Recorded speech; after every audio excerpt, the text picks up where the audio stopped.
Yeah, being able to draw the boundary lines is really important. Like shutting it down real quick because like what Star was saying, like if you're feeling uncomfortable, your chat feels uncomfortable. So like mastering the quick strike like is really great because what you can do is you can just like be like, no, we're not doing that, and then like resume. Like And just keep pretend going. like Yeah, exactly. yes, Yeah, exactly. Like you need to like be like bad and yeah. then like go on. Then keep going. Because like we can joke around, we can joke around on Twitch, but if I'm like mid stroke, I'm like, no, we're not doing that right now. Exactly. Yeah. It's like, no, stop it. Sit. Give, hit them with the chancla. See, Yeah. exactly. Yeah, chancla. Yeah. Oh my God, yes. And if they respect you, and they should, they'll understand immediately and cut it out. And if they don't, then you've got tools to deal with that.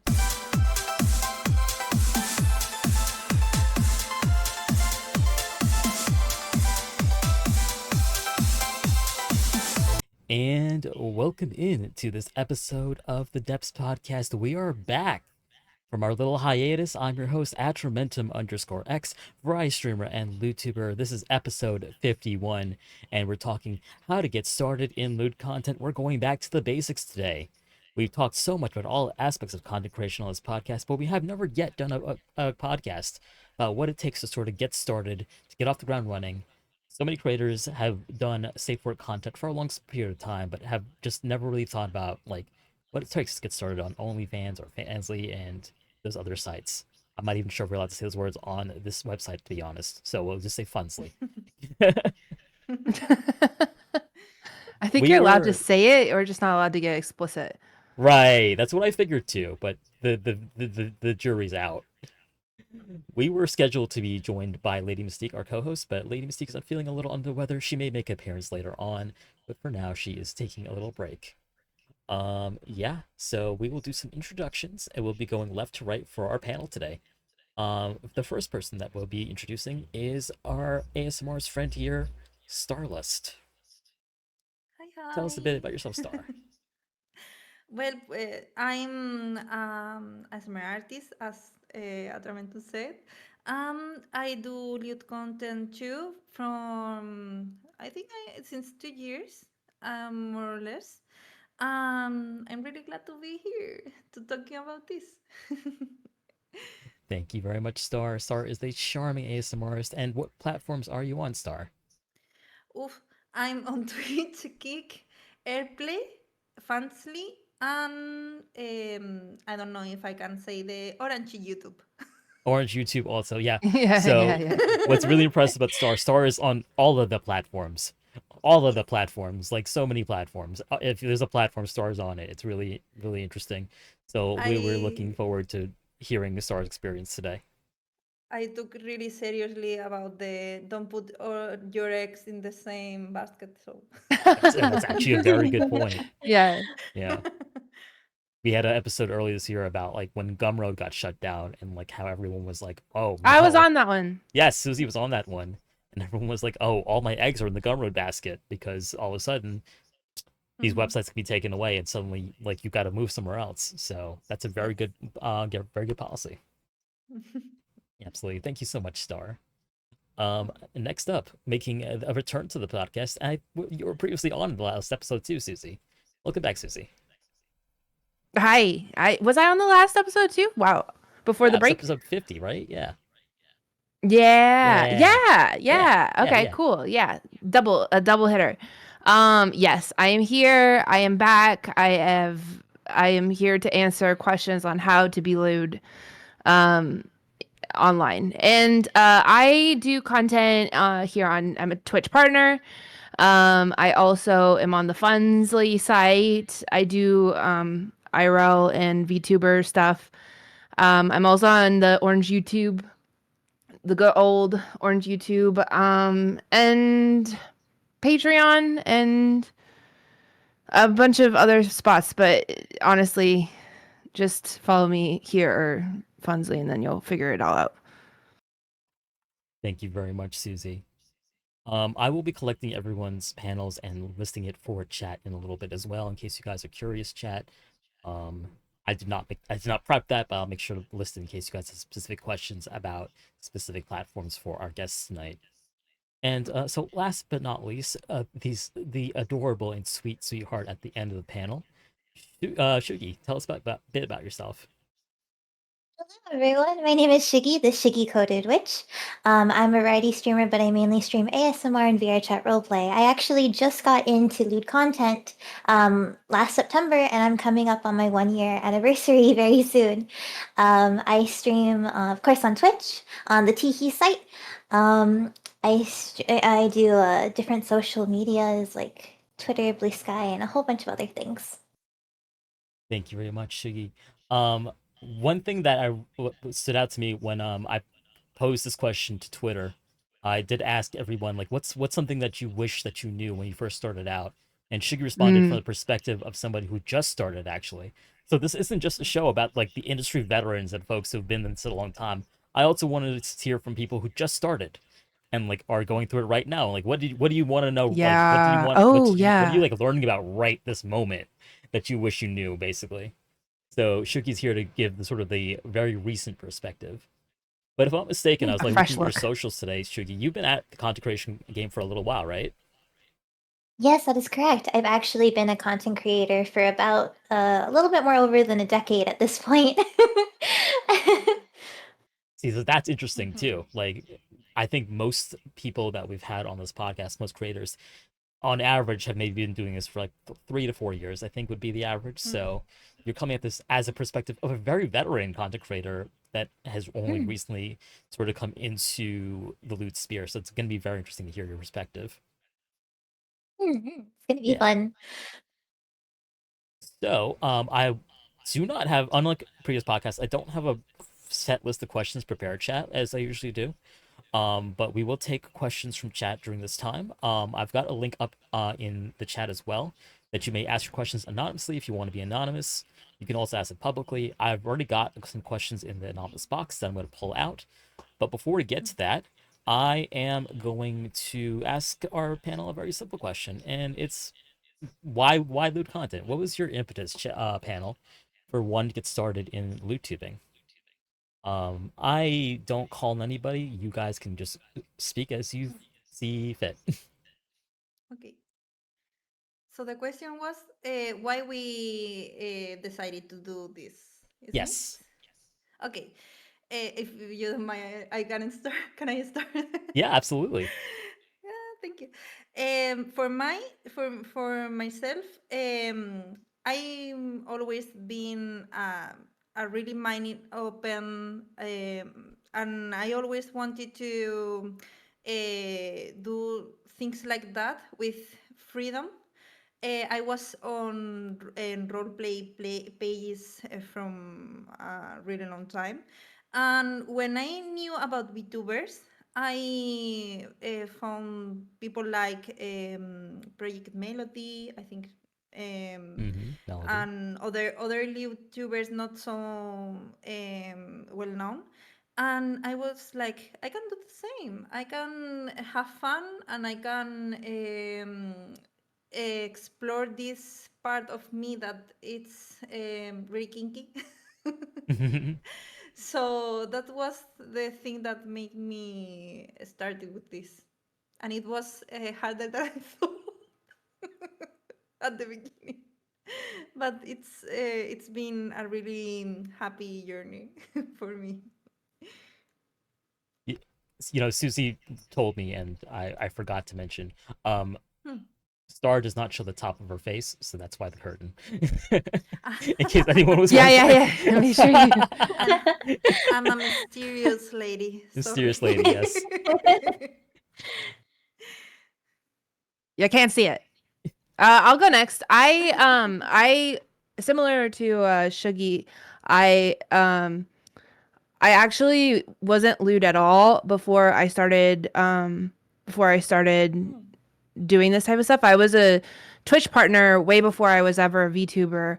I role played for 7 years over on this GTA roleplay server called No Pixel, and I did like the whitelisted server there, and then I streamed and got partner, and then I kind of like I played like an asexual character there, and so it was like really weird because I didn't ever envision myself doing anything like this ever. But what kind of was the impetus for me was that I just wanted to start exploring things and like find out things for myself in like a safe way. And I feel like VTubing really helps with that because you can be very anonymous in that. Like you don't have to show your face. You don't have to like do anything like that if you don't want to. So it's a nice way to explore. And the other thing too is that you know, like if you're an exhibitionist, it's definitely like the way to go. Yeah. 100%. So We like can relate. yeah. I figured I was speaking to a friendly crowd for that. So yeah, so I'm an exhibitionist. I found that out, you know, so it's fun. How about you, Shuki? Well, I guess starting off, doing regular content creation has always been kind of a normalized thing for me since I had been doing it for so long. And something that I realized relatively when I started doing it is that I was very open about myself, not only in like just sexually, but also just open in general. I'm a very open book. So, with my mental health, with my sexuality, with like my thoughts and my dreams, I'm very open with people, not only like with friends, but like with my viewership as well. And I think being able to show them a little bit more of what I'm comfortable with and things that also make me feel good as well. Like, for instance, doing ASMR and doing praise and praising them, and also doing other things that make them feel good as well, also gives me a lot of like satisfaction and a lot of happiness. And then I realized that diving more into that and being able to make people happier in different ways is what really satisfies me and makes me very happy. Very cool. Very cool. I know that Star mentioned Project Melody. Do Susie or Shuki have any sort of icons in the loot tubing world that they sort of looked at when they sort of got into this sort of line of work? I'm gonna be honest with you. I didn't know anybody. I was like an IRL streamer, and so I know like IRL people, IRL streamer people, but I don't really know any VTubers. Gotcha. For myself, I actually, when Project Melody had done her first stream on that certain website, I was actually one of the first people there watching because I was very much into like the VR scene, and seeing a girl in VR doing something like this was so like mind blowing to me. I was like, that is so cool. That is awesome. And then I was like, oh, well, maybe eventually when I, feel comfortable, I want to do something like that too. And then also getting into it with Cottontail VA and having her as one of my inspirations as well. Both of them are just so amazing and so inspirational. Two incredibly iconic women, Project Melody and Cocktail. Absolutely. Great names. We have a question from Marshmallow. This is about keeping yourself safe and your identity safe. Hi, this came in prior to stream actually. Hi, I've wanted to do NSFW content for a long time, but not gonna lie, I'm worried my IRL job will somehow connect me to my content and I'll get fired for what I do off the clock. I'm not a big creator, but I still worry. How should I navigate this? Thank you. One of the unfortunate truths that I feel like people should be prepared for whenever they start NSFW stuff in general is that nothing that they have will not get leaked. Like, you will have everything that you create get leaked, and it will not be a private thing between you and some people that buy it. So you can't ever put out anything that you don't feel comfortable anybody being able to see. So I would say that that's the first and foremost thing is like, there are definite like dangers in that, because like whatever you put out, it will get leaked. It will get uploaded places that you have no idea where they are without your consent. And it's going to be up there forever because you can't legally take it down because those places don't adhere to DMCA. Or American law, yeah. Yes. Or American law, exactly. So knowing all of that, first of all, I would recommend never to show your face, ever. I would also, I mean, I've broken that for myself, but but I would recommend never to show your face. I would also recommend to cover up any identifying body markers that you might have, like a tattoo or something like that could like link you back to being you. You should also always never just upload a picture from your phone to like a social media app. They can geolocate it. You're gonna want to like take a screenshot on your computer and then upload the screenshot instead. Yeah, there's like a whole bunch of safety things that you have to do to make sure. And also, you know, like go through like a main site, like go through Fansly or go through OnlyFans, or sorry, Funsly or through OnlyFans. I'm gonna have to get used to saying that. Make sure you go through them because they do those kinds of like making sure your location's not being shown on your data, blah blah blah blah blah, all that type of stuff for you. And they So, watermark it too. Exactly. And you can also IP block by region on those sites, which you cannot do like on like just random Reddit like posts, you know. Right. So make sure that you IP block by your region or by your zip code. So that way you can try to make it harder for people around you to look you up and see you online. Especially if you're from a small country or a certain community. Yeah, just block the whole country. Block the whole country. Yeah. Block the whole country. In my case, I want to add something else. Yeah. That is about something that we forgot sometimes. You can. When I started this, I went to singing classes to be able to change my voice, because it's not only your body. It's. I know it's true that it's difficult to maybe recognize your voice if you don't know the other person, but if you know the other person, it's really easy. Yes. Yeah. So don't be ashamed to try to practice, and it's really good for your throat too. To don't hurt yourself if you try to force your voice. So that's my tip for that. Let me also say that I got a full face mask on Etsy. So although I sometimes show partial face or wear like a face mask, if I ever want to, I can put my entire face behind a full face mask, and I could sort of like make content that way as well. Because I have a full-time job, so it is very risky for me to make content at times. So that is why my full face will never be out there.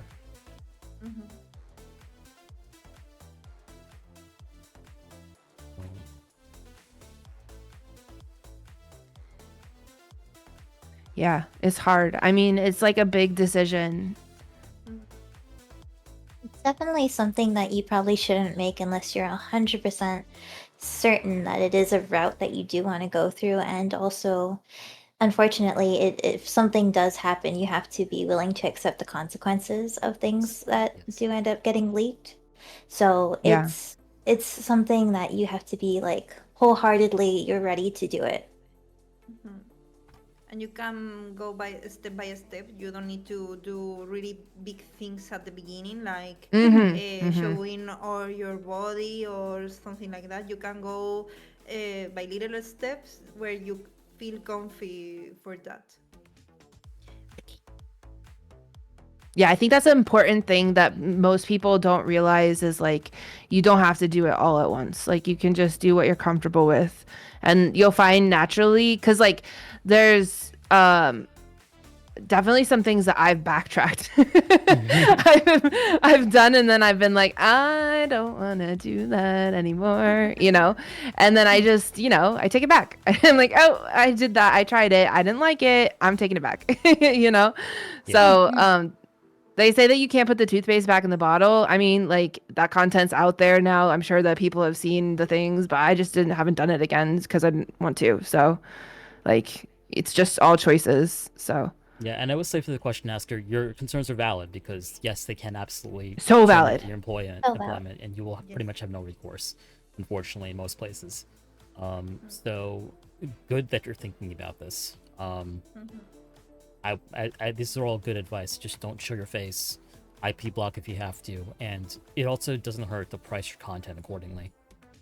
Because the more accessible your content is, the easier it is to steal, and that's like sort of the unspoken rule. Um, Yes. People think when they get into this that they don't want to price it too high. Mhm. That might turn off like potential like buyers, stuff like that. Sometimes it's worth it to just set it at a high level. Mhm. That was my tip on your tweet. One thing that I regret myself if not it's not raising my prices before, Mm, because not only about the safety thing, but customers see you like you are cheap, so you are not worth it. yeah, They don't mind to waste a little bit more money on you if if they feel that you are worth it and you are valuable. a So premium content, honestly, premium yes, product. don't don't don't be afraid to raise your your I prices. actually agree with that. And you're gonna feel more comfy with your own content, because you're gonna see that you yourself is worth it, and you can live with this. You can live do this your way of life if you want to. Absolutely. We've got another question from Marshmallow. What made you start in your perspective fields? From ASMR to roleplay to scripts to long form and short form content, what piqued your interest?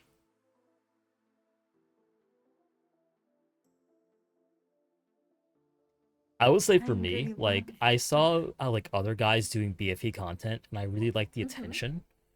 So that's Mm-hmm. why I started doing like lewd content, because I'm like, I want attention. I thought attention was nice. Mm-hmm.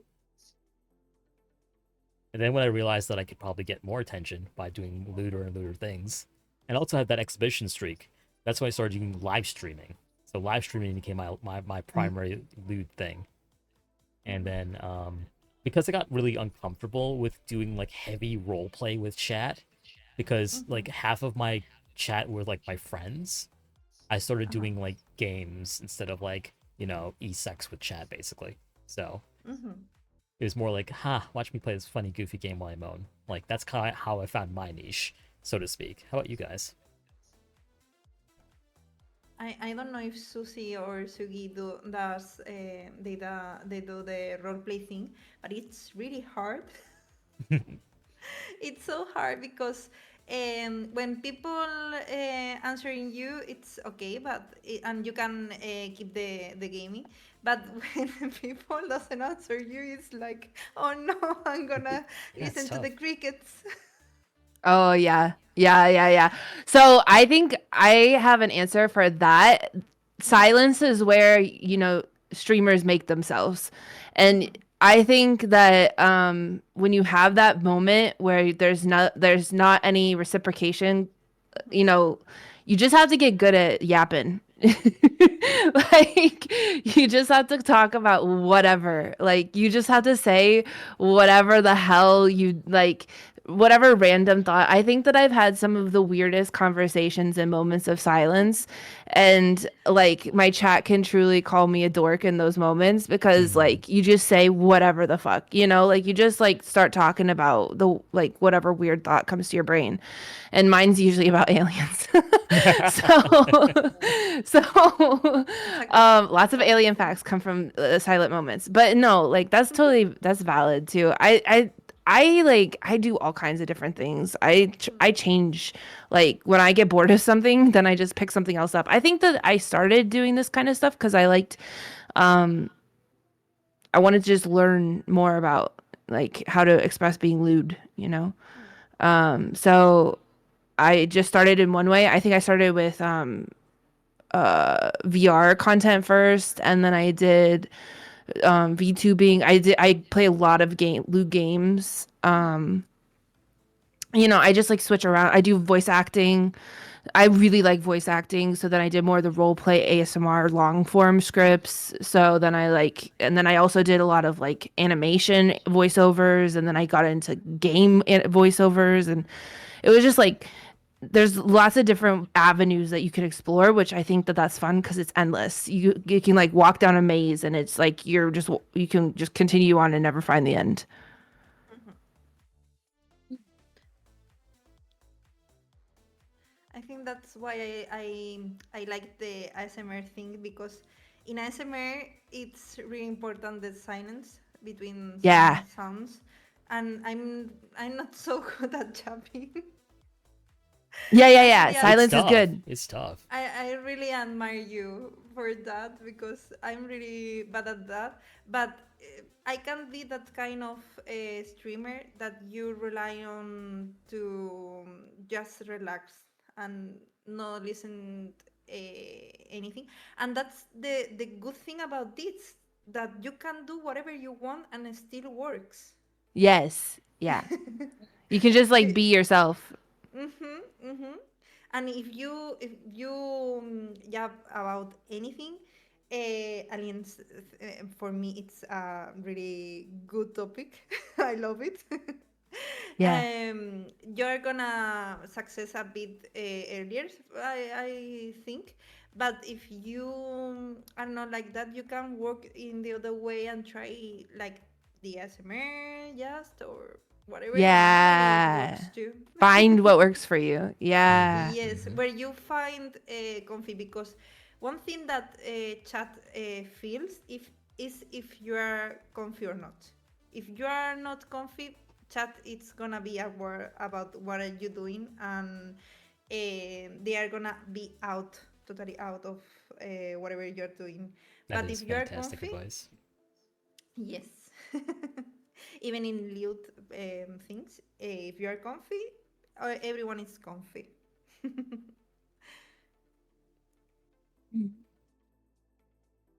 I think being comfy, especially in this kind of sphere, is so incredibly important, especially getting those vibes with chat and having everything just go along and as things are going.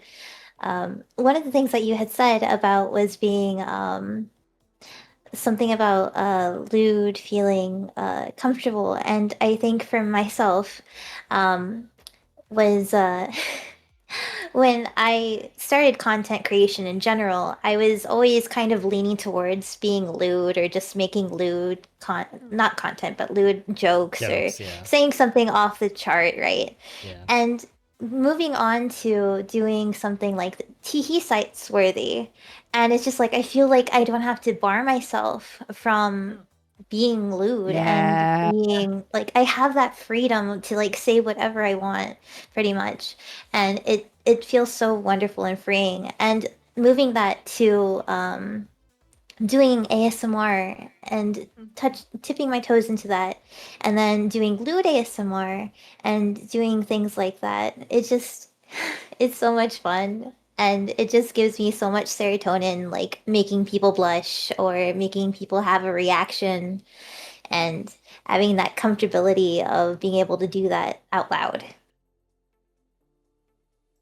You know, it's funny too. Like, lewd games are having such a moment right now because I remember back when people were starting on the TV sites, everybody would play Honey Pop. Like, that was the game. It was like, all right, this is Mhm. the one game you can play. Now you got so many good games, and like every time I pick one up, I'm like, wow, Yeah. everyone has no idea what they're missing right now. They got some really beautiful games with great art, good voice acting, good Shady corner gameplay. games. Yeah, yeah, exactly, exactly. I work for one. I work for one. Shady corner That's so games. cool. That's so cool. I'm just there with my smutty games. I'm like Sorry, enjoying little myself. plug. I'm there with my smutty games, enjoying myself. Like, y'all have no idea what you're missing.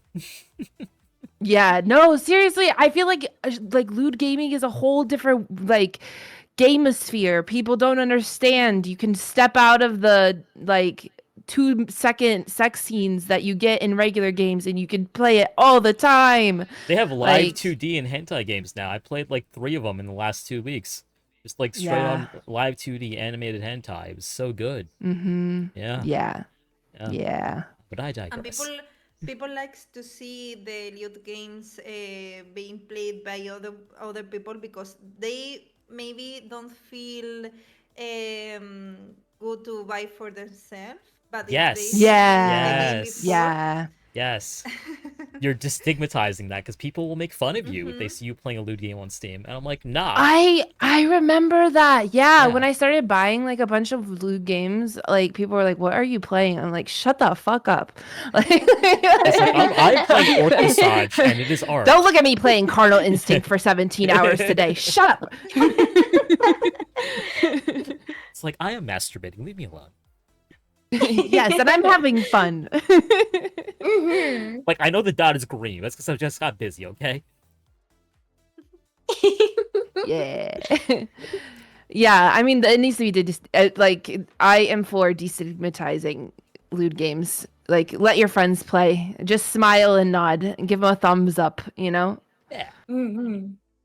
I think one of the most awesome things, totally changing the subject just very slightly, You're but fine. Go for it. no worry. I love the fact that it's becoming less stigmatized and more like normalized in way of people like lewd tubers are becoming more normalized and lewd games are Yeah. becoming more normalized. And I think that's probably the most amazing thing, seeing as content has grown throughout the years and how this is like a sphere that is getting a good light. Yeah, I agree. I've been doing it for like 4-ish now, going on 4. And I feel like when I first started, it was such a bad stigma, like especially like in the circles that I was had friends with, like that weren't YouTubers or whatever. Like it was like such a stigma, and you're like, oh, you're gonna do that? Like you're gonna make like a Funzly account? Like, are you sure? And like, what do you mean? It's fine. It's not a big deal. It's something that I want to do and express myself. You know, it's just a different form of expression. I still view it as art, and I feel like everybody needs to kind of understand that there's different ways for people to express themselves, and this is just one way. Mm-hmm. And all this are about is find happiness and pleasure in the same way, Yes. and Yes. Mm-hmm. there shouldn't be something a shame or something that brings shame to anybody because they are good things. In the way you are doing it, if you are not hurting anybody feelings on Yes. purpose Mm-hmm. or making someone feel bad, you're doing good and you're doing it for yourself. So go for it. It's funny. The It's one funny thing, though because people will like straight up like look at people who consume this content and like look at them as victims. It's like, oh, you're taking advantage of like this audience because like they're lonely Oh, or it's a really it's a thing I'm seeing more and more, but and it's mhm. kind of Th- obnoxious to me. I'm angry about that because people it's lonely. That's a reality. That's Yes. not a thing that lewd VTubers do. It's something that hell, we're exists. lonely too. At least I Uh am. huh. Like, fuck, let Yes. me be lonely with everybody else. Mm-hmm. Yes. Mm-hmm. And if someone finds happiness on stay with us and we don't do anything harmful for them because we don't put a knife on anyone to say give me money, give me this. No, they do it because they want to Yeah. and they feel good doing it, so let them be because they are not doing anything bad. I always say that you only can tip if your necessities are covered and Yes. you don't need Yes. that money for anything. And if that's it's sorry, I struggle with English You're sometimes. No, popping no, off. you're No, good. You're please My doing well. You're English, doing continue. well. my English not English, as I say.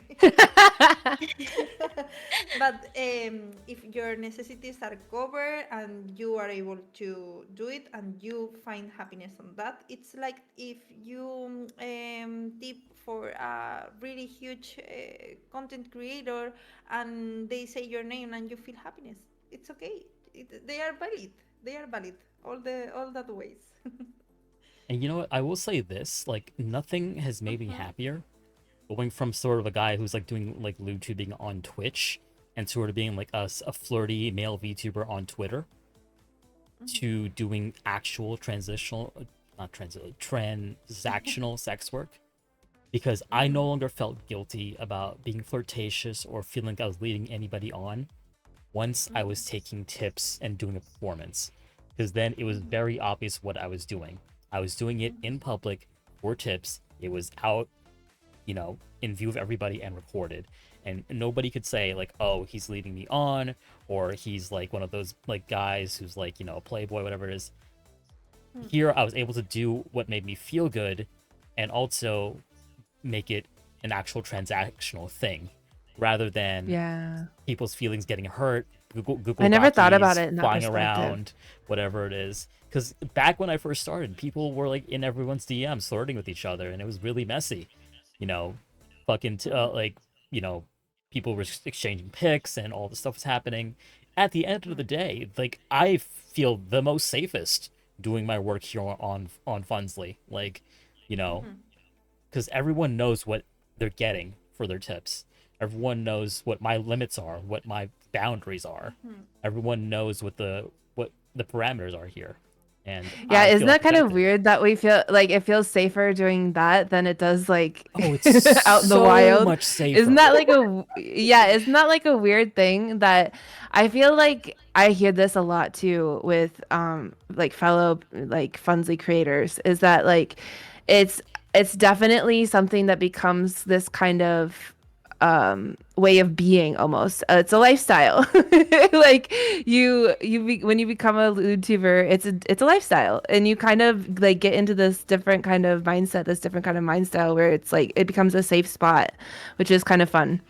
But yeah, Yeah, sorry. I mean, people sometimes remark, and people see like when I do my big collabs on Funsly, and I may have 6 or 7 or 8 femmes in call with me, and they're like, "Whoa, what's that? What's going on there?"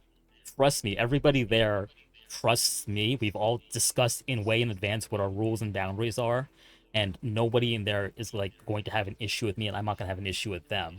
So what may look to you guys as like a potential problem in the future is actually a well negotiated performance, and that is 100% more safer than anything I might get into on Twitter. I'm telling you right now. Yeah, Yeah. good points. I think that's you feel safer on Fansly Play too. Not just because of that, but the page itself. I let me explain. In Twitter and Twitch, the communities, I think YouTubers feel targeted, like they Yeah. want to eliminate us and they want to make us suffer, and there is something like a hate for us that I don't know about. Some people maybe they deserve, I don't know. I don't think nobody, I think nobody deserves hate things, but just for being lewd, you shouldn't be hated or you shouldn't be targeted. But Yep. Fansly as a page itself with the community, it's safer because they are all adults there, or at least the majority, because I think Fansly it's a really good place. They do the thing for keep us safe from minors. Age verification, Um, yes, very important. Yeah. and they embrace us as we are. I didn't receive anything bad from there, only good things in DMs, with the staff, with everybody. But on Twitch or Twitter, I feel targeted, and I feel it like they want me to go away. Even if I pay the blue tick or whatever, they doesn't matter. They don't matter. They That's a want me valid feeling. Valid to feeling. vanish. And I will say this: like, there are bad people all over the place in the streaming world, and it's nothing to do with their content. Yeah. Yes. Yeah. Yeah. I think it's also important, like Star was saying, to make sure that people like to make sure that you're being a responsible creator as well. Like I always say that same thing that they were talking about, was making like you need to make sure you've eaten, you need to make sure your rent is paid, you need to make sure that all these things like you're good before you're coming in here and like spending extra on this type of stuff. And I think that that's like you need to be like responsible in that, and because you do have a certain amount of sway, I guess, as a creator. Like people look up to you in certain ways, one way or the other, either because they lust after you or because they admire you for a certain reason, or because they, you know, want to be closer to you. Like those are all valid things, but you need to be careful with that as a creator and realize that you do have a community that you have a lot of say in. Absolutely. And so making sure that you make your values clear as a creator is something that you need to do from the very beginning. Like, what are you gonna like? What are you gonna be okay with? What are you not gonna be okay with? And also, like, I believe in you taking care of yourself first and not like, you know, eating ramen for 5 weeks or something because you've spent all of your paycheck, Your rent you money know? on Lewd funds. Yeah. Actually, You know, so this brings me I into don't something think I people should go wanted. into porn debt to enjoy content. Porn I debt is think that people need to crazy. be I think people need to be responsible. I always bring up porn debt on my fucking streams, dude. I turn people off sometimes, I swear to God. But like like I'll be like, don't go into porn debt for any No, it's bitch, okay. you Just know, no open a matter foreign how line of hot she credit. You'll be is. fine. No, please don't. Like, I just need you to It's fucking just a take care of porn your interest lives rate. first. Porn derivatives. It's real and it's sad, and I just like I want people to take care of themselves mentally. Touch some fucking grass if you are feeling like you want to open up a porn line of credit. Okay. Before we get too much off topic here, I wanted to talk about sort of the financial part of things. So let me start by saying here on Twitter, not Twitter, here on Twitch, if you're not a creator, here's how Twitch works. Gifted subs are 50-50, as are subs in general. 50% to you, 50% to Twitch. Which, by the way, if you are someone who gives subs on Twitch, it can be potentially a pretty bad deal for everybody involved, except for Twitch. Keep that in mind, guys. Keep your And if No, your I'm not gonna say currency is not dollars, that 50-50 it's is not even fair. worse. Yes. Yes. Good point. Good point. Yes. They're Now, Yeah. bits 100%. they are overlords, but they are horrendous. Now, bits 100% of the bit, it goes to the streamer. So 1,000 bits is $10 Bit 'em up. to the streamer. So that bits are better than gifted subs. Why do I bring this up? Let's talk about the other platforms now. Fansly is 80-20. 80% goes to you, 20% goes to Fansly, sorry. There is a 1 week. You're already dinged like 12 times. I know. There Sorry. is I forgot. and I will write this all down, chat, and put it in a Excel, not Excel, maybe a PowerPoint later, okay? There is a 1 week lag after you get tipped for it to hit your wallet. And then there is approximately a 3-day to 5-day lag from it paying out to hitting your bank account, okay? Yes. So potentially for the time that you get paid to it hitting your bank account is about 10 days, potentially, okay? Yeah, you have to just like plan paychecks to yourself. Yes. But the benefit is you can get your payout basically whenever you want once that hits your wallet. Unlike Twitch, which is every 15th of the month. Yes. Okay? I believe you can also get your payout in crypto. I've never done it. I don't really care to. I get my money in USD. So Yeah, they can pay and pay out in crypto, which is just annoying. number two, you got to know, you have to pay taxes on that money. Keep that in mind. Gotta. You got to pay taxes. You got to report to the IRS. I don't want none of you on April 10th panicking because you haven't set aside money to pay taxes on it, okay? You don't want to have that conversation with the IRS and go into porn debt. That's true. Yeah. And I don't know if you can receive your money on PayPal, but please don't do that. Yes. PayPal is very iffy when it comes to receiving any money for adult services. Yes. No, they will just straight up seize the money. I literally had it happen to a PayPal account, and I wasn't even using it for services. It was just for art. So do not take tips through PayPal, okay? Uh-huh. Mhm. Now, I will give one caveat.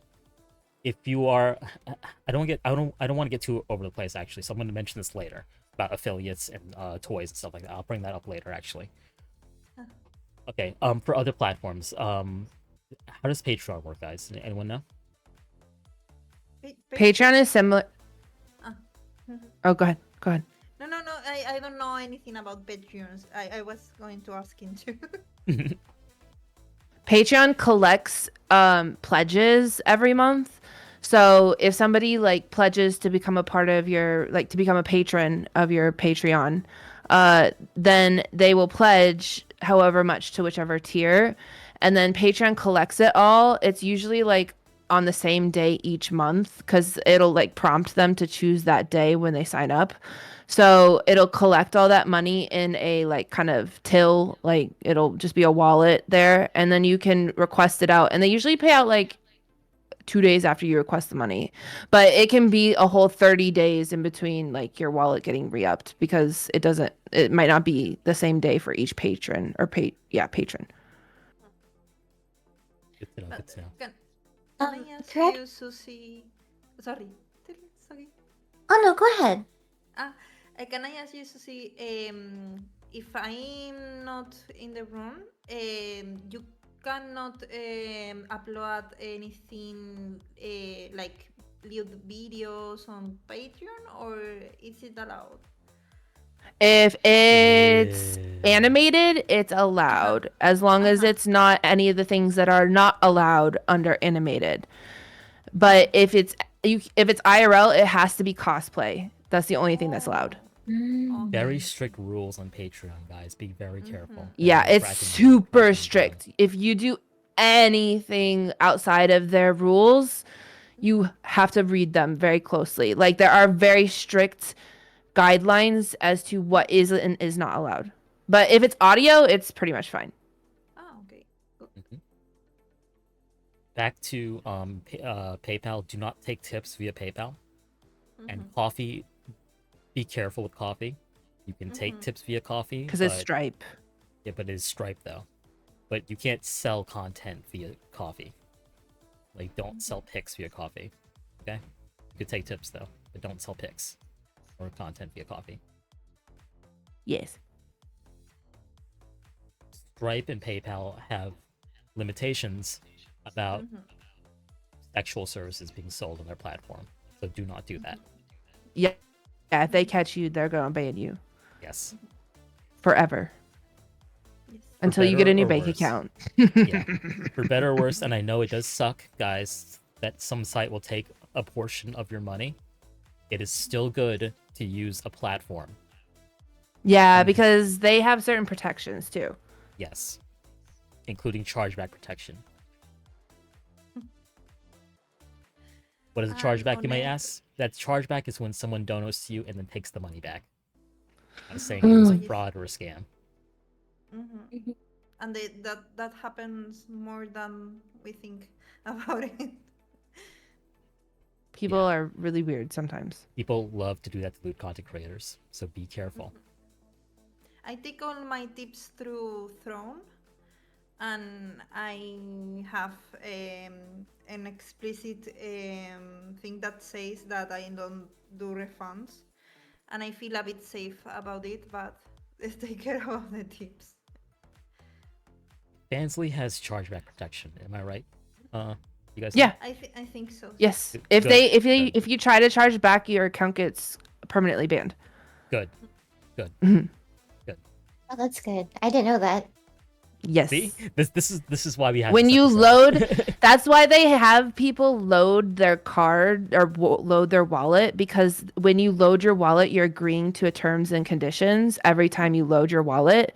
So that money is technically like not like US dollars or whatever anymore. Oh, It's like it's something else that is representative of that. And then when they're paying with that, they are it's a non-refundable like purchase that they've done now. So that's how they do that. And it's not chargebackable. it's more or saying the more or less the same on AirPlay, because on AirPlay you buy coins, and 100 coins it's more or less $10. So Yeah. It's 10 like coins that. are. It's kind of like that. Yeah.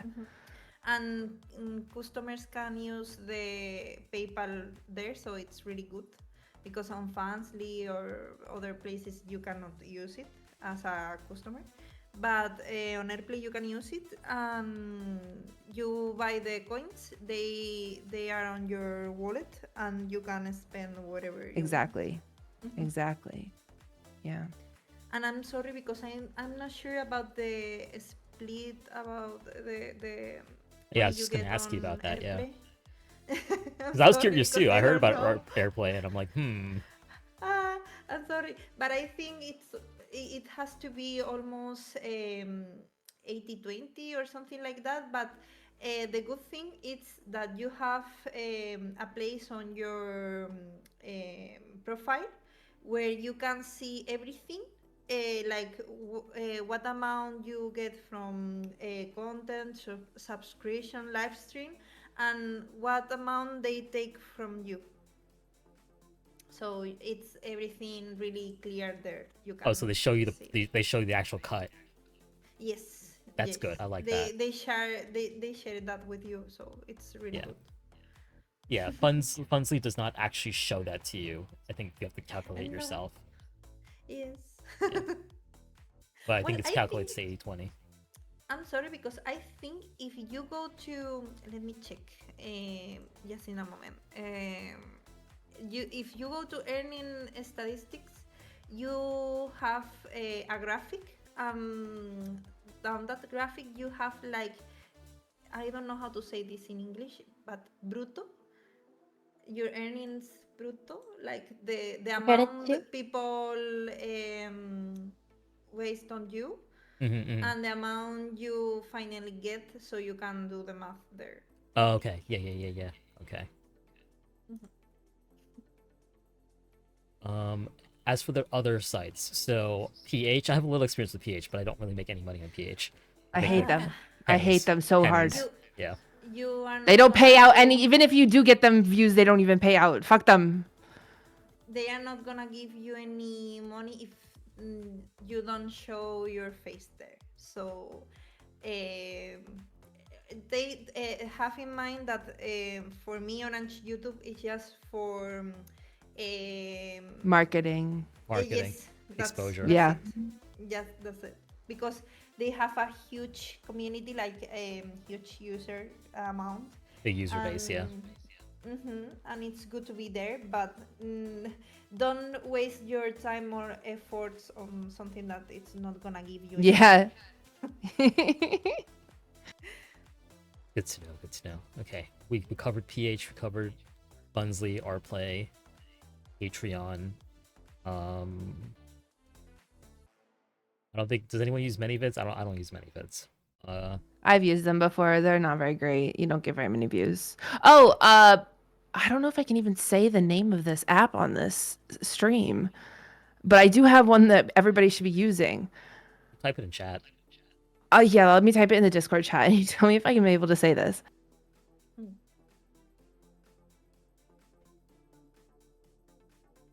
The Okay, I just typed it in Discord. I don't know that. I don't know that one, but I'll type it into the chat here. Okay, yeah, type it into the chat, but everybody should be using this. It's basically like a 18 plus TikTok. TikTok. Yeah, TikTok. Ooh.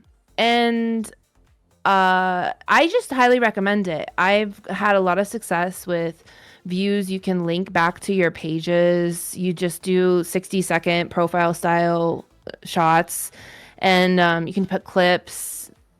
It's really nice. I think that it's a great one to use. Are you able to do audio? Yeah, you can do audio only. Like you just need to come up with a visual. There has to be some video element to it. That's kind of the rage now, because I saw there was a to-do on Fansly recently about Fansly about potentially making the FYP only video only. as they're trying more and more to emulate, Profile like, only. Yeah. as they're trying more to emulate TikTok.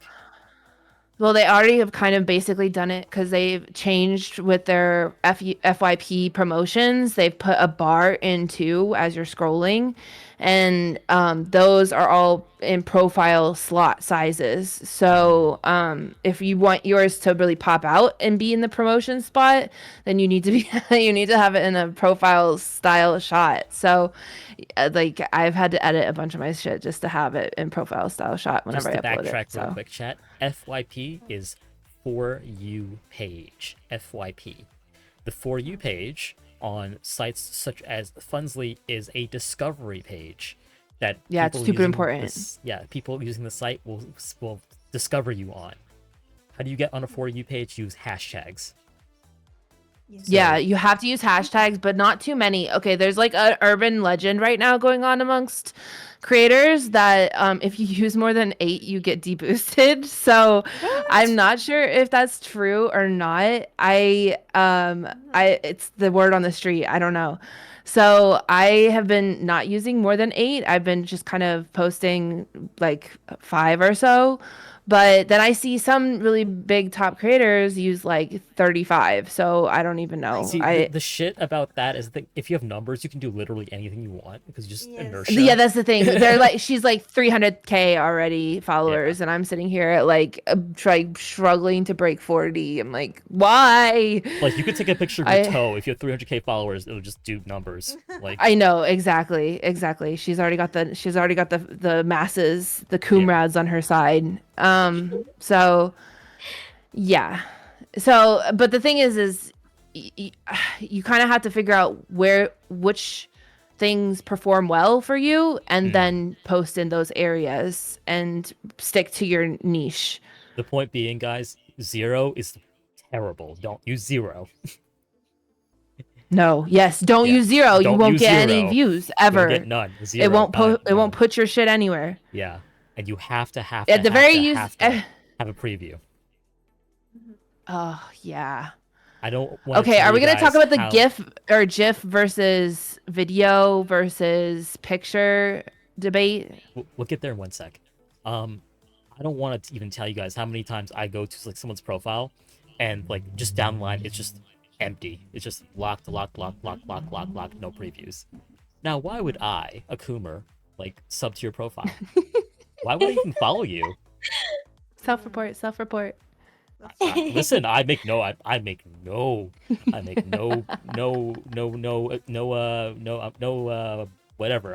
I'm a Coomer. I'm a big consumer of the lewdness. Okay, until I decide to join the Absolutely. masses. Yeah, I know what the audience likes, so I became the creator. I come from the Coomrads, and I became the Coomrad Prime. Prime. You're stealing my shtick, but I like it. Fuck. Exactly, Fury. A Coomsumer. I love that. No, but for real though, like, if your profile is just no previews, just blank down the line, you got a sub to see anything, nobody's gonna follow you. No one is gonna get interested in you. No one's gonna be tantalized to, like, pay the little fee to unlock and see your thing. Now, Fansly's got tools. You can like put a little blur on it. You can pixelate it. Partial sensor, full sensor. If you really put the effort in, you can edit your thing down a little bit. Do a preview clip. You know, anything. Put a preview in there and hashtag it, and it'll get pushed to people randomly on the FYP page, and that's how you get more views, more people. You have Okay. to, and you You have have to to. like the other number I hear kicked around a lot is that you need to have at least 6 posts a day to do numbers on the For Sorry, You what? page. Yeah, I mean, Ma'am, I'm I have a obviously job. failing that with an F, you Ma'am, know. I am fully employed. That's where scheduling comes in, my friend. Ma'am, I'm a Like member of society. I'm fully content creation and I'm not doing that. some people do okay, but I shit you not. Some people do upwards of 15. Like I've seen some top, like some of the people that have like Sweetie Fox, she does like 30 a day. So it's like, and she also does like 3 DMs a day, which is like crazy. Like I don't know how she does it. I don't Well, I DM do. anybody. She has like a whole team. I'm like, terrified of bothering people. I don't DM anybody. I can Same, relate. same. I feel Like, hi. But yeah, follow there me. a lot is I'm needed, SDM like to you. push yourself in the algorithm, because these top creators are doing so many that it just drowns all the other stuff out. Pretty much, that's their tactic. That's fair. Yeah, And that's fair. they've got people Valid. posting for them too. That's not even like the Yeah, it's a creator whole doing it. team. That's what I was It's a saying. team, Yeah, yeah. it's not just her. You know, she's not like owner operator. Yeah. It's the comrades. She's got the corporate structure. mm, These are good numbers to know about because I didn't know it was that high. Like, oh my goodness. Now I'm Yeah, I like thought it would rethinking my extend entire people by posting strat. once a day. I don't do even once a day. Lord. feel No, a I mean, do failure. your thing, do what you want to do, because you're gonna attract the people that will like want to see your content no matter what. The algorithm will push them your way. Right. But right. like you're gonna attract more faster if you do like more like that. You know, I'm exhausted. I post maybe twice a week. So like my people didn't even get a schedule like for the last 2 weeks because I fell off, you know? But um it's just how it is. So what were you saying about It's just like, whatever you can do. yeah? We do So what were you what saying we about GIF can. versus video? Oh, we're gonna talk about that? Okay. I mean, like, Am I unlocking some like core memories here? yeah, well, the problem is that visually a GIF continues to play on Fansly. On Funsly. Yeah. Fuck. Sorry, you're gonna get dinged so many times. On Funsly. No, I'm getting dinged. I'm getting dinged so hard. Watch out. Don't get the 90 day. So so the GIF continues to play. Is it GIF or GIF? What is the consensus? I don't know. GIF. GIF. All right. So it's more like visually pleasing to the eye. If you're just scrolling, you see it continuously going, it stops you. But the thing is that with the way that the panels on Funsly is set up, that if you do 3, you're gonna have to pick like still a short video clip for it to be promoted on the FYP promotions, because if you don't put the short like 10-second 5-second clip in, then it won't promote it. So because a GIF won't trigger it. So the GIF is better for like the feed, but then you still have to put a thing, like a secondary thing in there, and then you have to upload the whole like full session on a separate side, so that way it all looks good on the panels. Which is really fucking ridiculous. It's just really annoying, and I wish that they would change it, and I wish that they would just let GIFs also promote on FYP, but I don't know. That's my take on that. I agree with you fully there because I remember running into this problem when I first started making content, and I'm like, why is this so scuffed? Why is this such a problem? It is, isn't it? Yes, it's annoying. It's frustrating. If you want it to look nice visually, like scrollable, it's hard, and yeah, it's just frustrating. I wish they would change that. But it's something to watch out for, because you probably want to put a 10-second clip as well as a GIF. You have to do it because then you get both the scrollability and also the like promotions. So I did not know that. and it's probably best to do it in a profile shot again, because like that's what will look TikTokification. best side by side, and also the TikTokification of fucking Funsly. Yeah.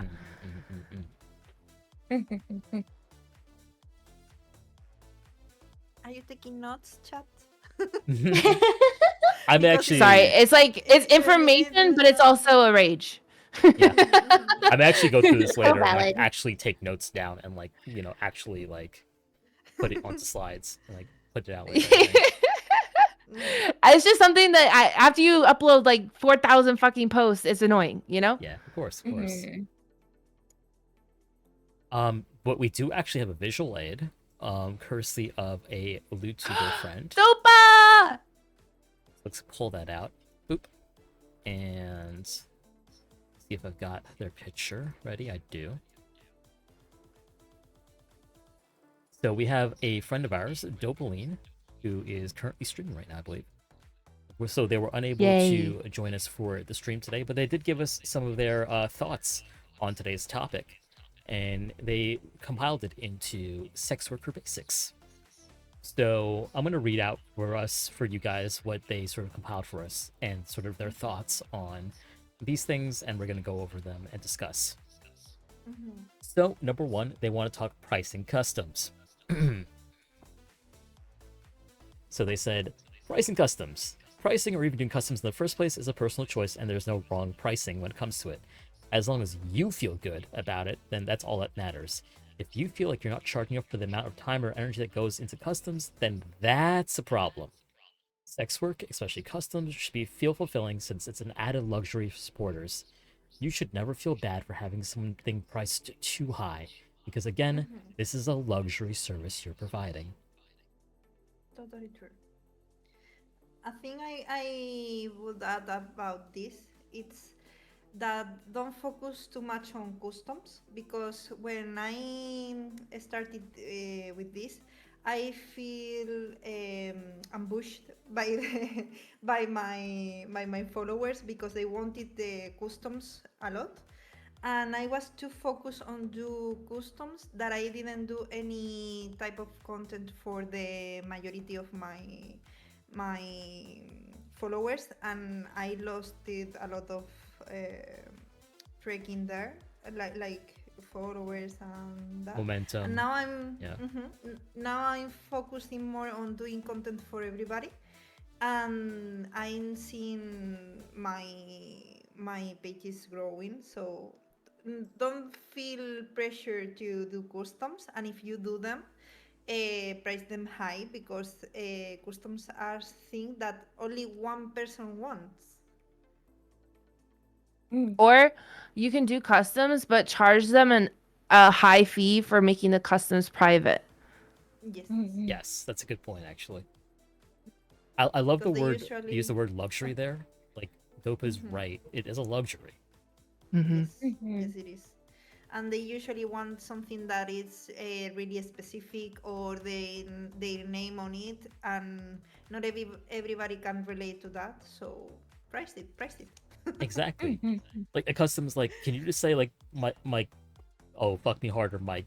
Oh, I love you so much, Mike. Like, don't, you won't be able to use that for anybody else unless, like, you know. Yes. So.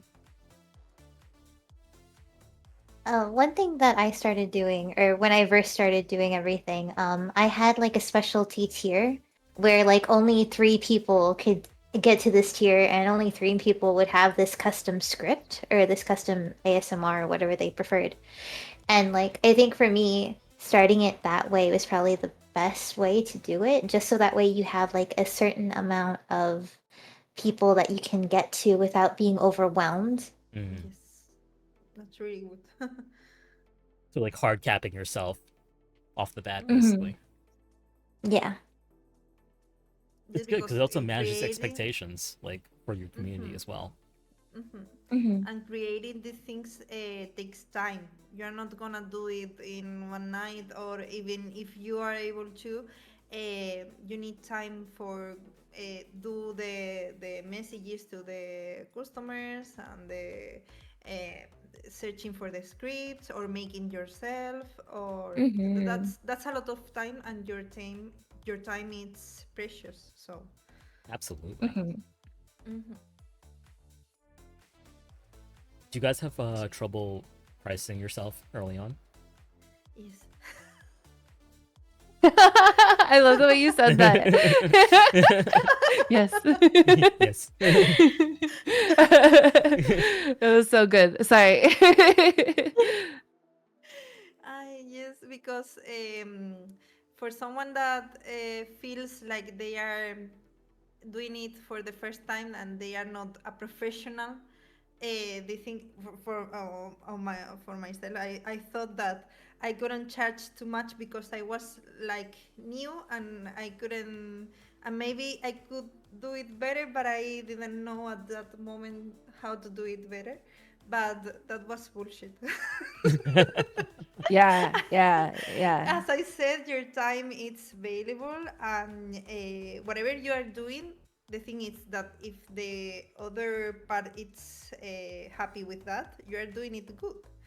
You don't need to have the best microphone, you don't need to have the best model, you don't need to have you don't need to have anything, just yourself and what you are able to, and pricing accordingly about that and your time.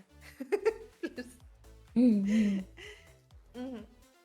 That is a good point. I like that you said that too. That just because you don't have like top of the line equipment doesn't mean that you're not worthy of pricing yourself accordingly. I think a lot of people like get into that trap, like, oh, I don't have a model, I'm a PNG tuber, so I'm not charging like what somebody else might be charging, for example. Like, don't price yourself lower. It's like when you wait for for the perfect moment to do anything and you don't reach that perfection because that perfection doesn't exist, and you professional people are just people like you that didn't know anything at the beginning and just learn through the way they were just. Yes. Yes. Mhm. Yes. It's just all So trying it out, like giving it a mhm, fucking go. mhm, Yeah. we are all the same.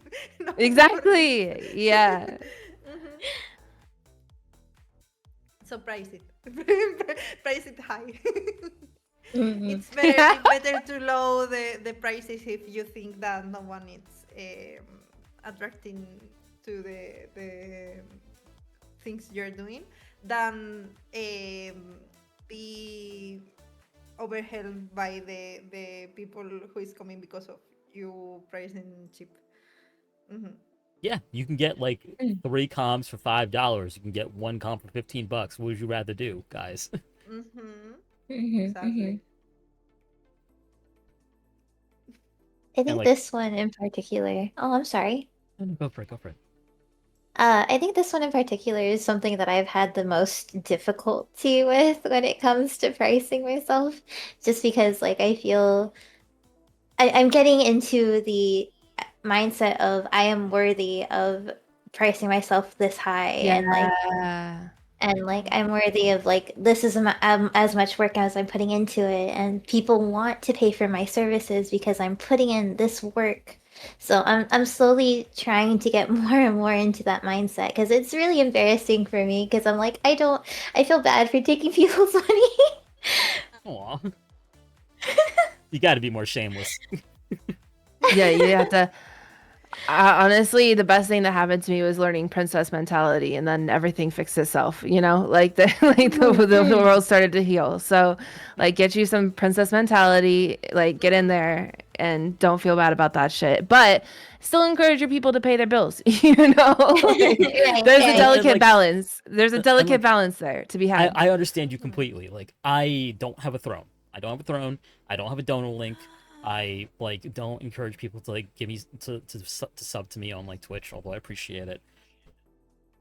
Everything like if you want to do anything, you give it to me on Fansly basically, and like that's how like, and then I've just come to sort of accept it. Like, all right, cool. Like I know this is expensive hobby, like VTubing, so I subsidize myself with the Fansly, and I've come to sort of realize, okay, this is my work, this is my labor, and a reflection of my labor is what they're giving to me. So like, I'm worthy of this money. It's like it's appreciation.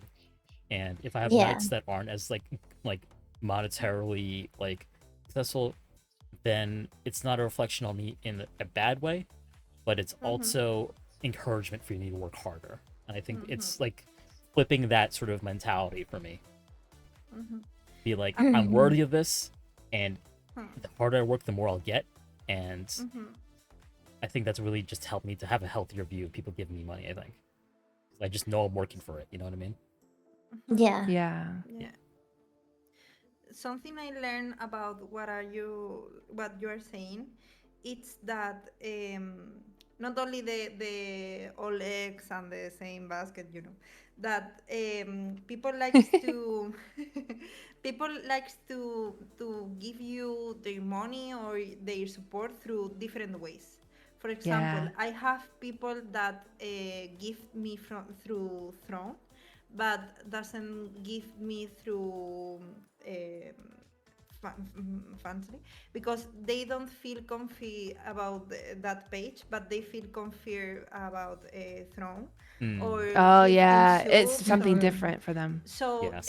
you need to think you need to think like you are giving them the availability, sorry for my my broken English, to give for them to give you whatever they want through the way they prefer.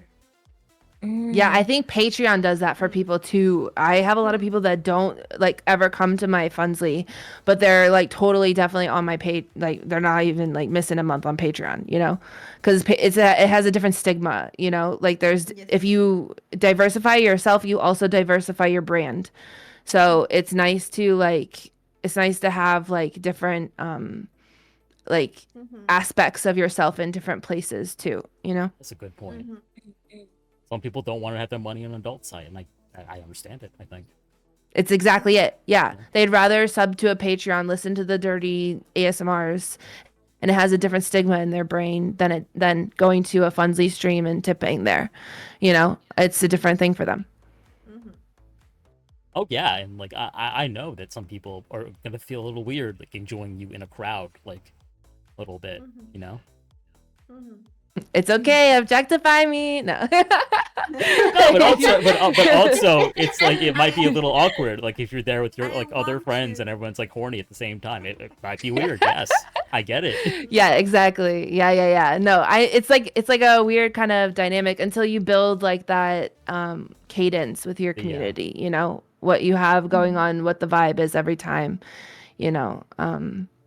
Also, there was one thing that somebody mentioned earlier, like you can feel. Oh, I think it was Star. You mentioned that you could feel the vibe, like whenever you're having fun and whenever you're comfy, everybody's comfy, and chat can feel that.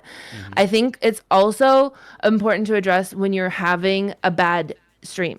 When Yes. you're having a bad stream, what do you do? Okay, when you're having a bad stream, you need to stop it. Like just Mm-hmm. like shut it off. Mm-hmm. Stop. Like it is okay to just turn off a stream. Mm-hmm. Like please. Like make sure that if you are like yes, oh my god, Dopa is like the like guru master of all this stuff. Like she knows everything and I've learned everything I know because of her. You know, like she's really amazing. Right here. Just read it off there. I have no I didn't notes. even plan that. I didn't even plan this. I just like went down to the I next didn't one, even see this. I and didn't I'm even like, read this before now. that's So exactly what we need for the next this one. is Okay. crazy. Yeah. Okay. Go ahead. No, I have no notes. I'm sure that it's exactly what I was going to say. Number 2, keeping your mind safe. Boundaries. The most important thing is your comfort and how you're feeling during interaction. No amount of money is worth it if you're feeling uneasy about it. It'll legit fuck you in the long run. If long run, just because we're pixels doesn't mean our feelings are too. Your mental health is extremely important to take care of when it comes to this type of job. If someone makes you feel uncomfortable, you have the option to vocalize it, or just straight up ban the person. This is not Mm-hmm. Twitch, and is something more Mm-hmm. intimate. It truly is your choice on how you wish to handle something. Mm-hmm. And I want to add something about this, and is that if someone is make you feel uncomfortable on whatever, on Twitch or whatever you're doing, uh, probably they are making uncomfortable the rest of your viewers or followers. So if you ban them, you are gonna earn more than if Yes. you let them do that to you. Oh, absolutely. Mm. That is A tried, million trusted, and percent. true. That's true for like Twitch and Funsley and everywhere, basically. Mm-hmm. They are If not you're worthy. comfortable, everybody else is comfortable too, guaranteed. Mm-hmm. Mhm. Their view that they are gonna give you is not worthy the things that you are gonna lose in the world. Yes. Mm-hmm. And also, if they're bullying you or just being kind of mean or dickish to you, like Mm-hmm.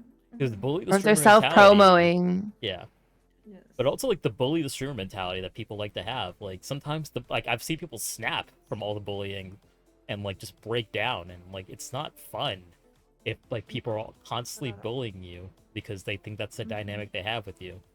Because number one, Don't if play you into a dynamic you don't like either. Yeah. yes, don't play into a dynamic you don't like. Number because the other people will also For try to play views, that dynamic with whatever. you too.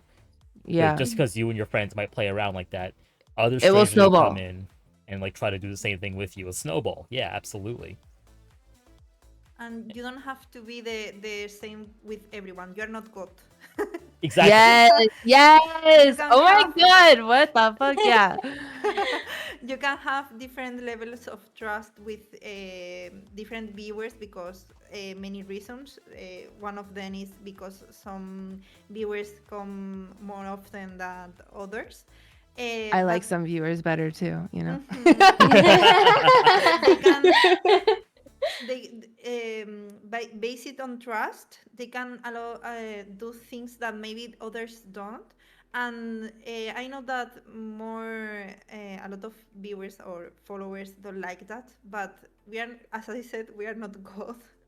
And we are people, and we are able to feel comfy with other people, and not that person. And if you want to that level of comfiness with the streamer, you have to build it, and you as a streamer, you have to let them know that Direct they it. have to they have to build that.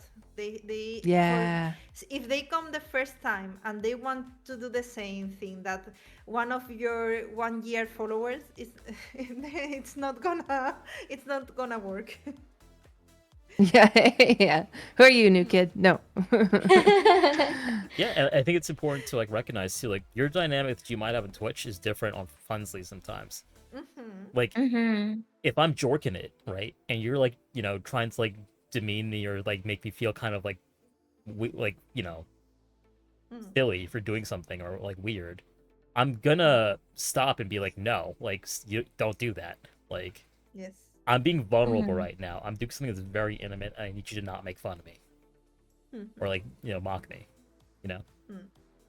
Yeah, being able to draw the boundary lines is really important. Like shutting it down real quick because like what Star was saying, like if you're feeling uncomfortable, your chat feels uncomfortable. So like mastering the quick strike like is really great because what you can do is you can just like be like, no, we're not doing that, and then like resume, like And just keep pretend going. like Yeah, exactly. yes, exactly. Yeah. Like you need to like be like bad and Yeah. then like go on. Keep going. 'Cause, like we can joke around. We can joke around with Twitch, but if I'm like mid stroke, I'm like, no, we're not doing that right now.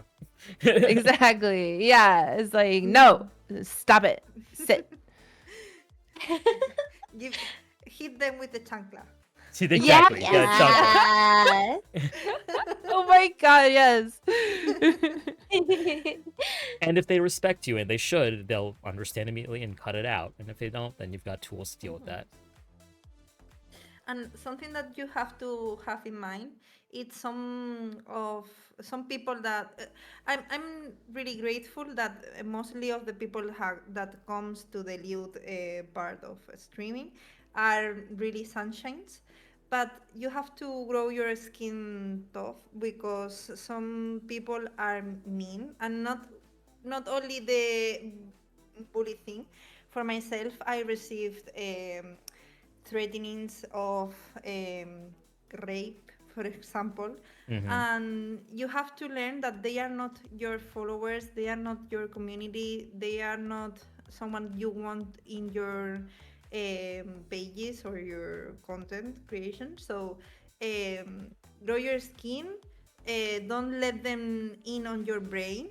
Don't let them put you down what you are doing or be scared of what you are doing. And just, as I said, hit them with the chancla, but harder.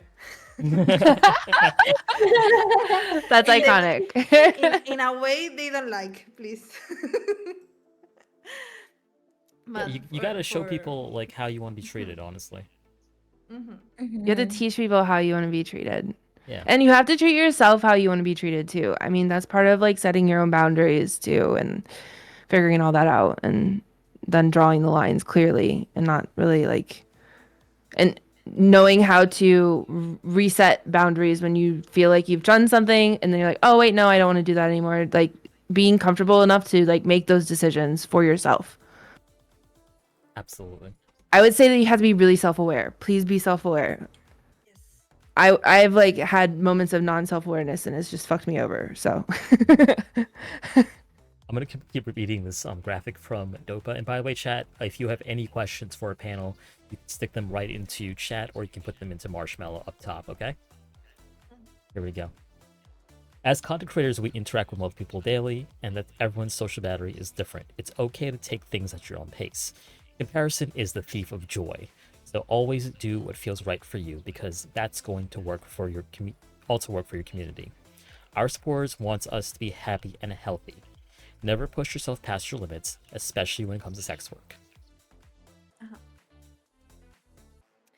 I always love In that line. in Comparison is a thief of joy, because Mystique also uses that mhm, too. mhm. Reach. In Spanish we say for likeness asis like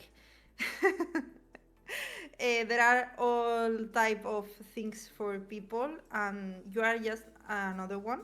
You don't need to be like any other else, and or you can be like other people if you find inspiration of on them, but don't compare your traveling in these fields because um, there are too many things that involve the grow on content creation, not only Lewd. Um, you need Yeah, to be so many in the factors. right places. Hmm. You need to be in the right places at the right moments and have a lot of luck, a lot of hard work, yeah. and nothing is gonna go your way in a day or two. They are gonna. This is like a snowball.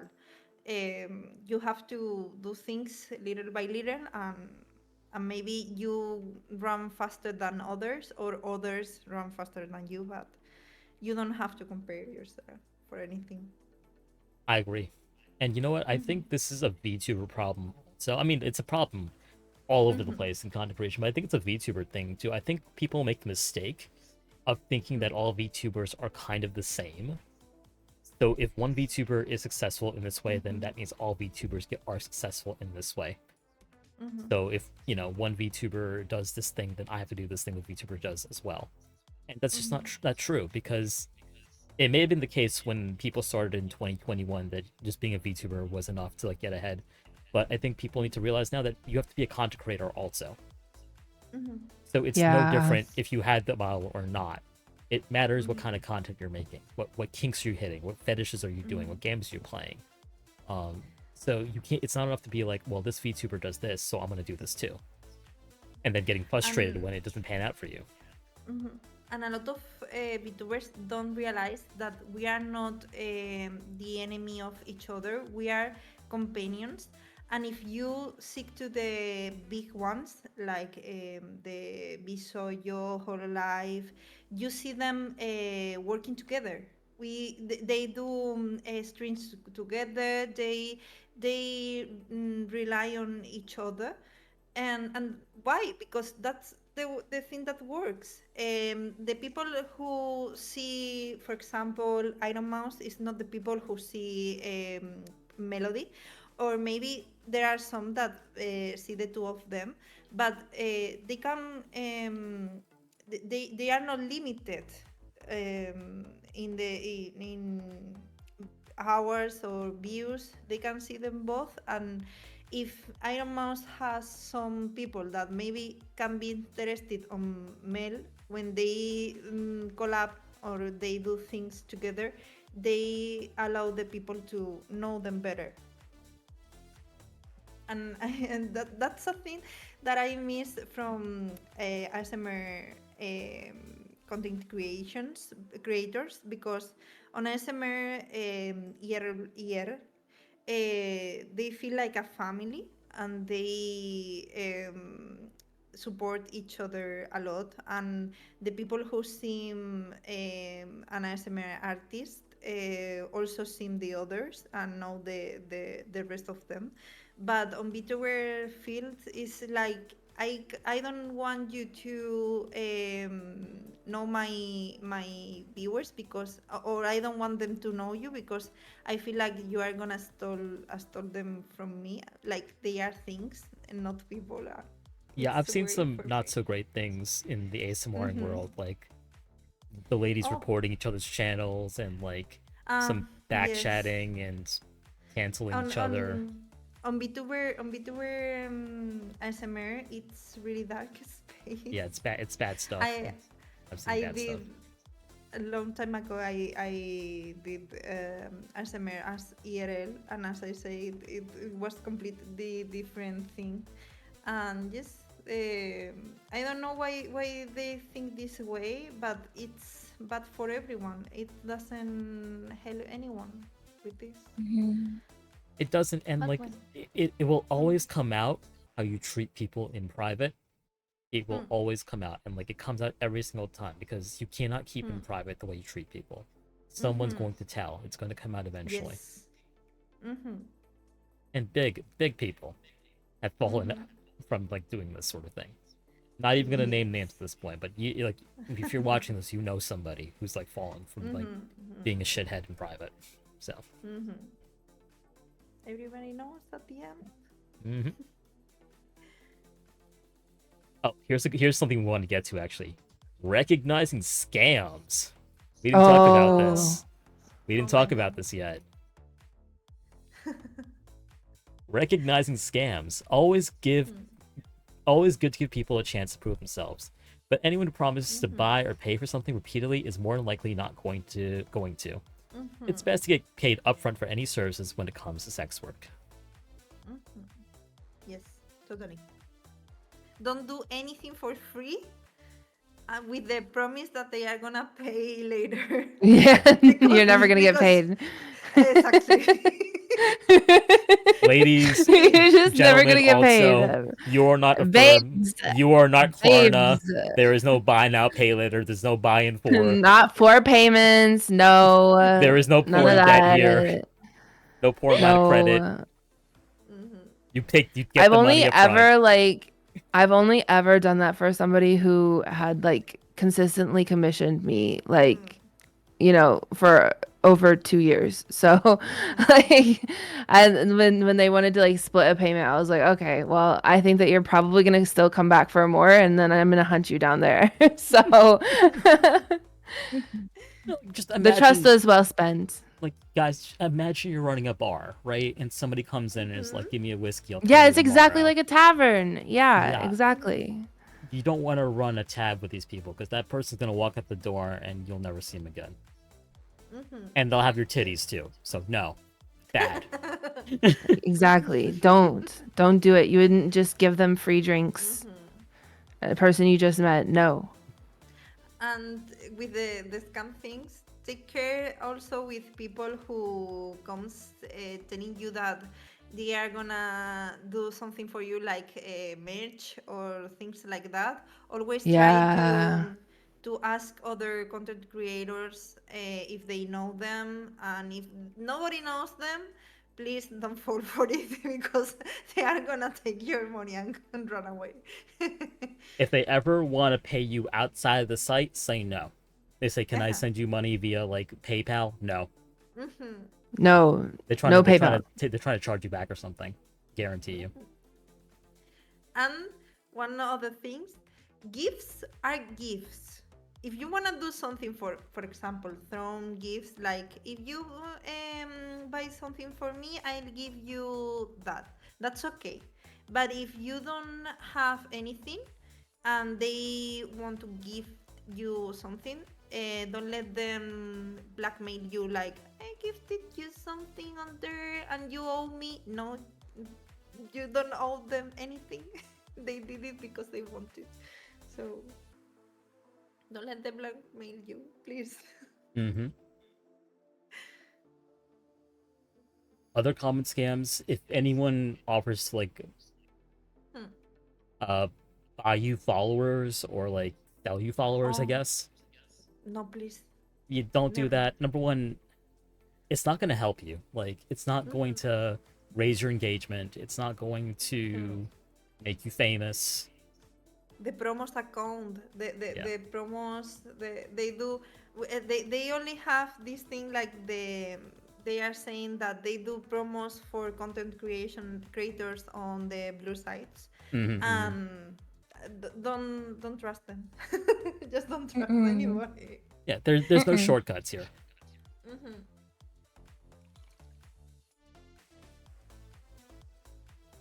No, yeah, just focus. Yeah, focus on your content. Like, just make shit. Post it regularly. Because number one, Morning, noon, and night. you're almost certainly breaking the TOS of the site you're on, whether it's Twitch or Funsly or whatever it is, by doing that. Yeah. So you don't, number one, you don't want to lose your account by like buying followers or whatever it is. You don't want to do that. Number two, you're not really going to benefit financially. Like, is there a chance that you might like appear larger than you are and might get more followers that way? Maybe. And they are gonna drone your accounts because algorithm it's like a snake, and if they seem like you have a big amount of followers but you have a little amount of viewers, then it's not the same. The algorithm is gonna drone you because they are gonna think, or the algorithm is gonna think that you are not relevant. Exactly. Like You could look, you you fell have off that basically. amount. It's like you have that amount I'm of sobbing in the followers. corner. Sorry, Susie. Actually, one who fell off. Oh. You're different. You're different. You changed. The peak of my changed. stardom was not now. It wasn't. It was before. And how was your experience with that? Oh, If I can I ask. used to be IRL, so I used the same place where I was an IRL streamer, and then I switched content completely, and I lost a lot of people in the process. Like, there's not a lot of people that want to watch like VTuber stuff that also watch GTA roleplay RP. So it was just it was natural. That's another tip. If you are a sales VTuber or you don't do that kind of content at all, I think the better is to start new with new accounts. Different Focusing on account. that. Yeah. If I could do it all over again, I would have made a different account. Maybe. That's what I would have done. I actually maybe, because we actually just had an episode, like I want to say 3 episodes ago, with say so VTubers who went to Lewd and kept the same account, and they're actually killing it right now. Basically, it varies actually. Really? Oh. Yes. Yeah. Maybe I would have been an outlier situation. Yeah, I feel like that's interesting. They should be a focus group study on that. Yeah. What? I wanted to learn more. Like Fuoka, who was on the episode a couple of like maybe 3 episodes ago, she was fully say so, then went like pussy first into like Lewd content, like streams like Oh my god, really? I didn't like know that. 5 hours a day on Funds now. She was in the leaderboard like for April. She's like doing that well. Going That's straight so from, like, Say crazy. So to like Lewd. Yeah. That's amazing. That's so awesome. That's a proof that we don't understand fully. Yeah, so there's no like algorithms. one pathway, you know?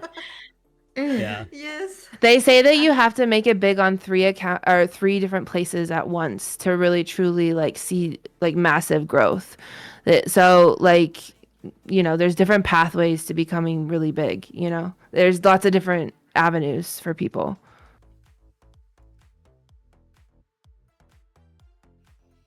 Oh, yeah, so another common thing you're going to run into, guys, not necessarily a scam, but you're going to get some DMs from, like, creators asking for F or follow for follow, or, That doesn't work.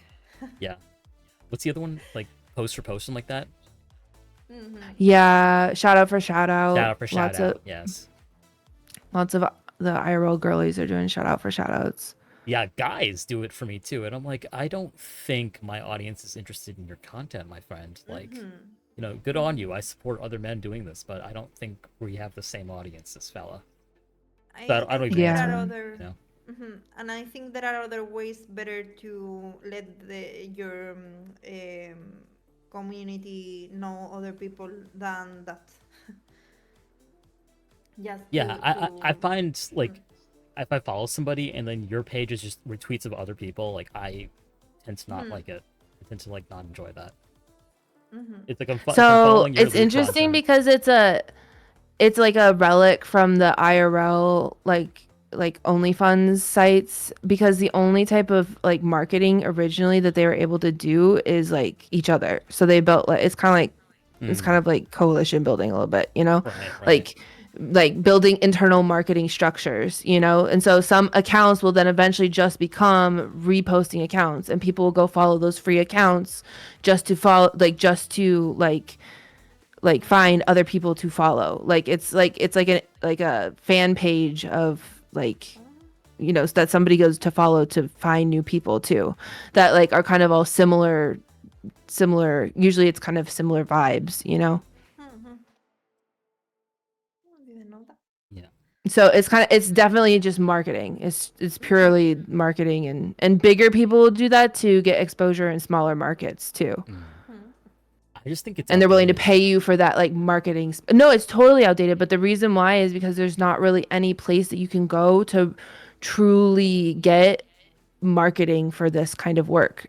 Like you can't really like pay for ad slots on Google Ads for this, like for your Fundsly page. You have to go through like these really shady like promotion companies, and like you have to pay for like pop-up banners that like, that's why all the sex ads that you see are super weird. So like, and they're also done by people who make a lot of money because they cost a lot of money too.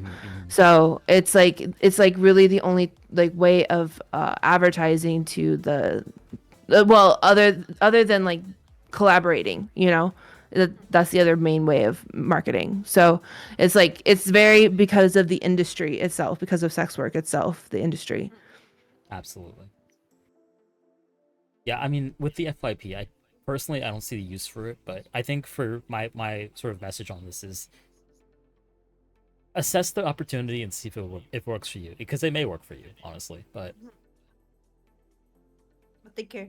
yeah, just don't blindly do it. I suppose I guess is my Oh yeah. Like definitely like see if it's that kind of account. But usually that's why people do it, is because of that reason. It's just seen as natural marketing. of course. Speaking of, I don't know if any of you have managers or have used management services. Do we want to talk about Oh that? my god. The managers, no. She has a I story. had I had two before, Oh, but tell us. I want to say that oof, trust yourself. You are the one who is doing the work, and nobody that doesn't do that kind of work can tell you what you have to do to grow. I don't know if I'm clear with my form of No, speaking. I Yeah. agree No, wholeheartedly. I got But it. there are so Uh-huh. many quote. I'm Hmm. doing the thing with my hands. There's so many quote unquote Hmm. managers in the space that do not make content, have never made content, do not have any Mhm. business acumen. I don't know Mhm. what they offer, but like they take Mhm. on the role of prestige manager and then do nothing, and just take Mhm. like the money from like the hard work, and it's just Yes. so obnoxious, and I hate it very much. Mhm. For myself, my managers did things like they thought they were good because they work for other VTubers, but in my case, like an ASMR artist and a YouTuber, not everything is gonna fit with me. For example, I had a Discord community before, Hmm. but the Discord was such a mess because I couldn't afford to manage the Discord myself. I didn't have enough time for that, and people just went crazy there. I had to shut them off, and my manager were like, no, but it's really important for the community. Well, the Discord only the Discord only purpose were to the community know when I'm leave. And as I can say today, it wasn't worth it. Because people go to Twitter, or they have your notice on if they want to know when you are on. Um, and the Discord was just a circus. It was not worth it. So, as I said, managers can be good if they know what they are doing, and I know good managers, but they don't have to. They maybe don't fit you. I'm of the I don't know opinion if. that most VTubers probably don't need managers, if I'm being honest. Yes. Yes. I have never had a manager. Hmm. Well, no, I had a manager for a very well. I was part of it. No, I didn't have a manager, but I was part of a company for a very short time, and then I left that. And then I had somebody that did editing for me. I had a study editor for a while, and that's about it. So I don't know. Yeah, having an editor or a support team, or even an admin, is it's so different from like someone who quote unquote manages you, because Is it? I don't know. Yeah. Okay. yeah, no, like in my mind, a manager is someone who like books like you opportunities and like appearances and collabs and stuff like that. Yeah. And part of my language, fucking nobody does that. Hmm. Yeah. They are a bit unnecessary on our fields. Yeah, The ones who do that, I can't afford. So exactly. Yes, that Yeah. is. I'll just put it out there. You know, like Like I can't VTuber afford that. It can networking be is so pricey. hard as it is, and I do not know anybody who's so well connected that they can do that on your behalf. Like, there's just no. I've freaking looked way. I've looked into it, and I can't afford them. I've asked around for pricing. Like, They're let expensive. me put it this way. Like, It's hourly. this podcast has had over, I want to say, 100 guests. Yeah. Mhm. And I've like done all that outreach myself. There is nobody I could have paid to do that outreach. Like, that is all me. And like, there's no way. Like, who has any, like, just not to toot my own horn, like, who has any that kind of connection to like book all these guests? It's impossible. Not in the space. Nobody. So like, Also, I'm a control freak, so I don't want anybody else yeah, doing I run the shit. shit like a dictatorship, so I'll take that. Exactly. I like doing it all. Exactly. So then, like, if you're like starting out as a YouTuber, like, what is a manager going to add value wise? Basically nothing. Mhm. And if You you, don't want need Just to learn have it to, guys. yourself. You don't need a DIY that manager. shit. Yeah. Totally. So if anyone comes to you and like says that they know the secrets of like how to YouTube and like they'll like, get you into this thing, you don't need that. There are communities, there are places you can go. You can talk to other streamers. They'll help you get into this. You don't need somebody who like professes themselves to be an expert, because that person's probably a predator. Just putting it out there. Yes. And I There are think, so many so-called coaches, so many so-called managers that are looking for young women, especially looking to get into lewd work, that are looking to be Yeah, predatory. so weird. It's so crazy. Oh my god. and I think mostly of the YouTubers are really open about like we are opening about talking from the insides of the job. And if you reach me, for example, I don't have any problem to answer your questions or telling you what I feel that it's better in whatever case. All, knowing that you are the person that has the ultimate choice of that, but it's better if you rely on someone that knows you know, because of that someone that you don't know nothing about the content you are creating. Absolutely. Absolutely. So many people who get like into this sort of like space as quote unquote managers, and I don't want to keep shitting on managers, although I kind of do. But like, I've just seen so many We times, should like, do.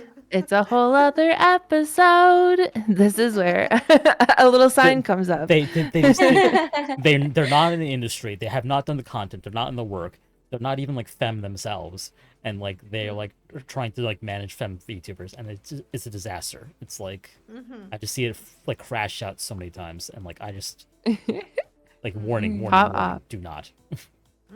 Yeah. Like, I feel like. Go on.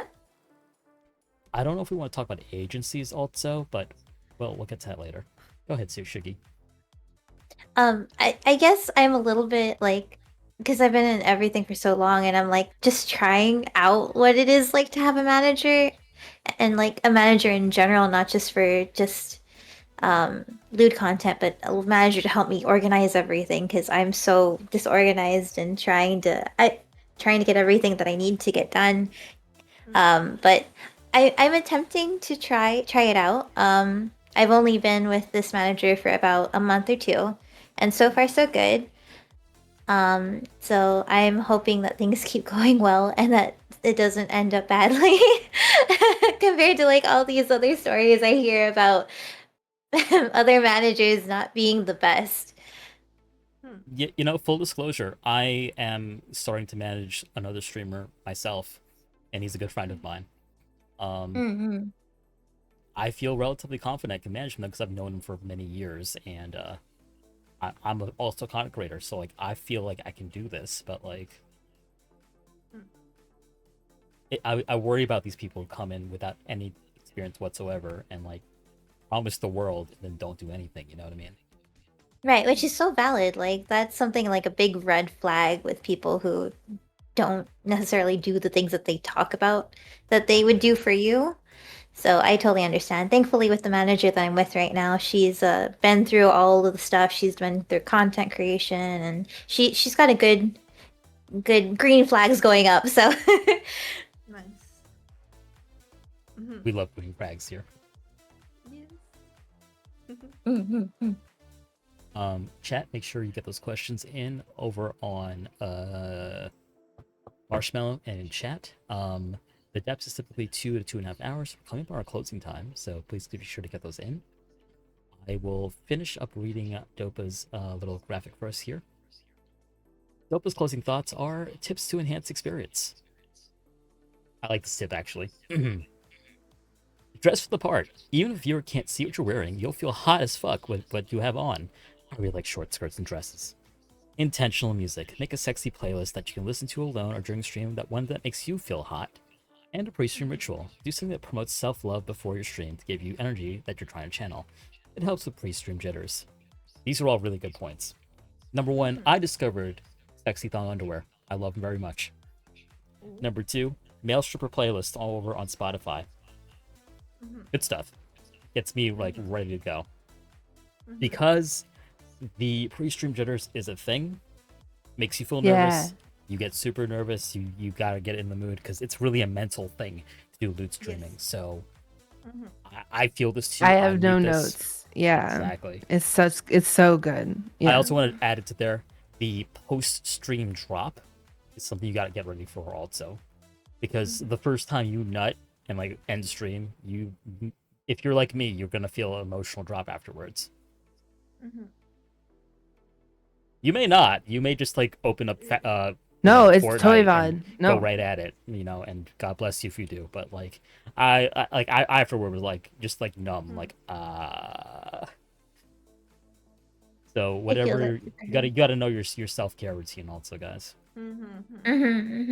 It's really important that you take care of yourself and you make sure that you're feeling comfy about what happened and work on that if you're not, or just let it flow through your body.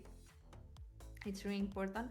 And adding one thing about that, music on streams, not only Lewd streams, are really important because there are some research that says that people are more likely to spend money when they are listening to music. Oh, So, really? yes, Oh. Yeah, that's why yes. there's always music in stores. Yes, and it's really important the kind of music that you play because it can set the mood. Like it's not the same if you are doing, for example, for me, I always have this looping sound because I want people to listen to that sound and relate it to me, and it's really comfy, it's really calm because my brand is to be a comfy streamer, a quiet place. But if you want some things hotter, you have to put the hottest songs ever for people to feel that way and waste money with that. So Yeah, chat. You guys have been That's right, psychoanalyzed chat. since you've been born. All right. Listen, We are the psyops that have been manipulating you. played on you have already happened over and over, time and time again. Mhm. You, the consumer.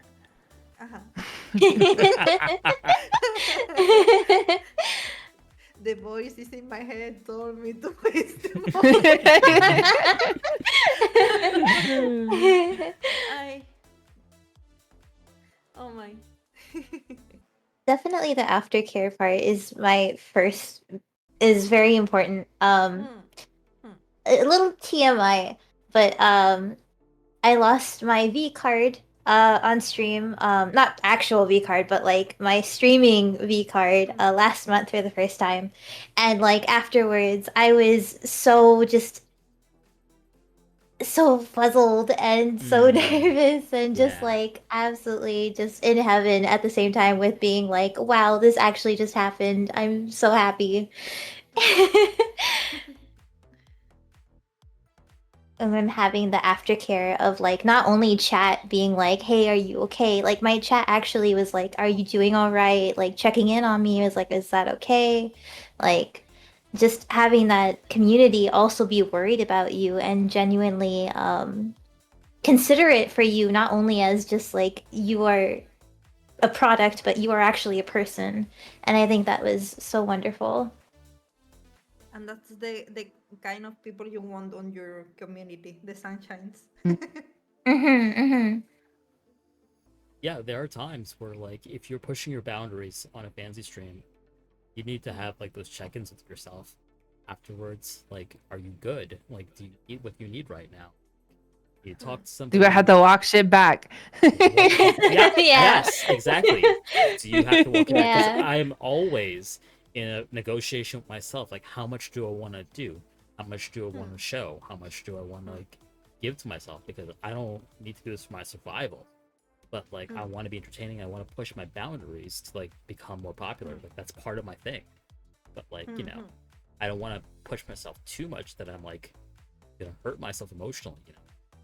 Mentally. Some things are go to the archives, you know? Goodbye. This is a long way of me saying I whipped my dick out on stream the other day. Anyway. Oh, I was talking about like I don't even know. Yeah, no, but yes. Was it fun? Did you enjoy it?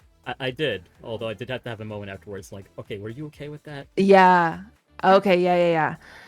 Needless to say, there was no First bot time. because again, going back to what we said way back early on at the very start of the stream, like you got to be careful what you put out there because you have to be also certain that it may be leaked one day. So Yes.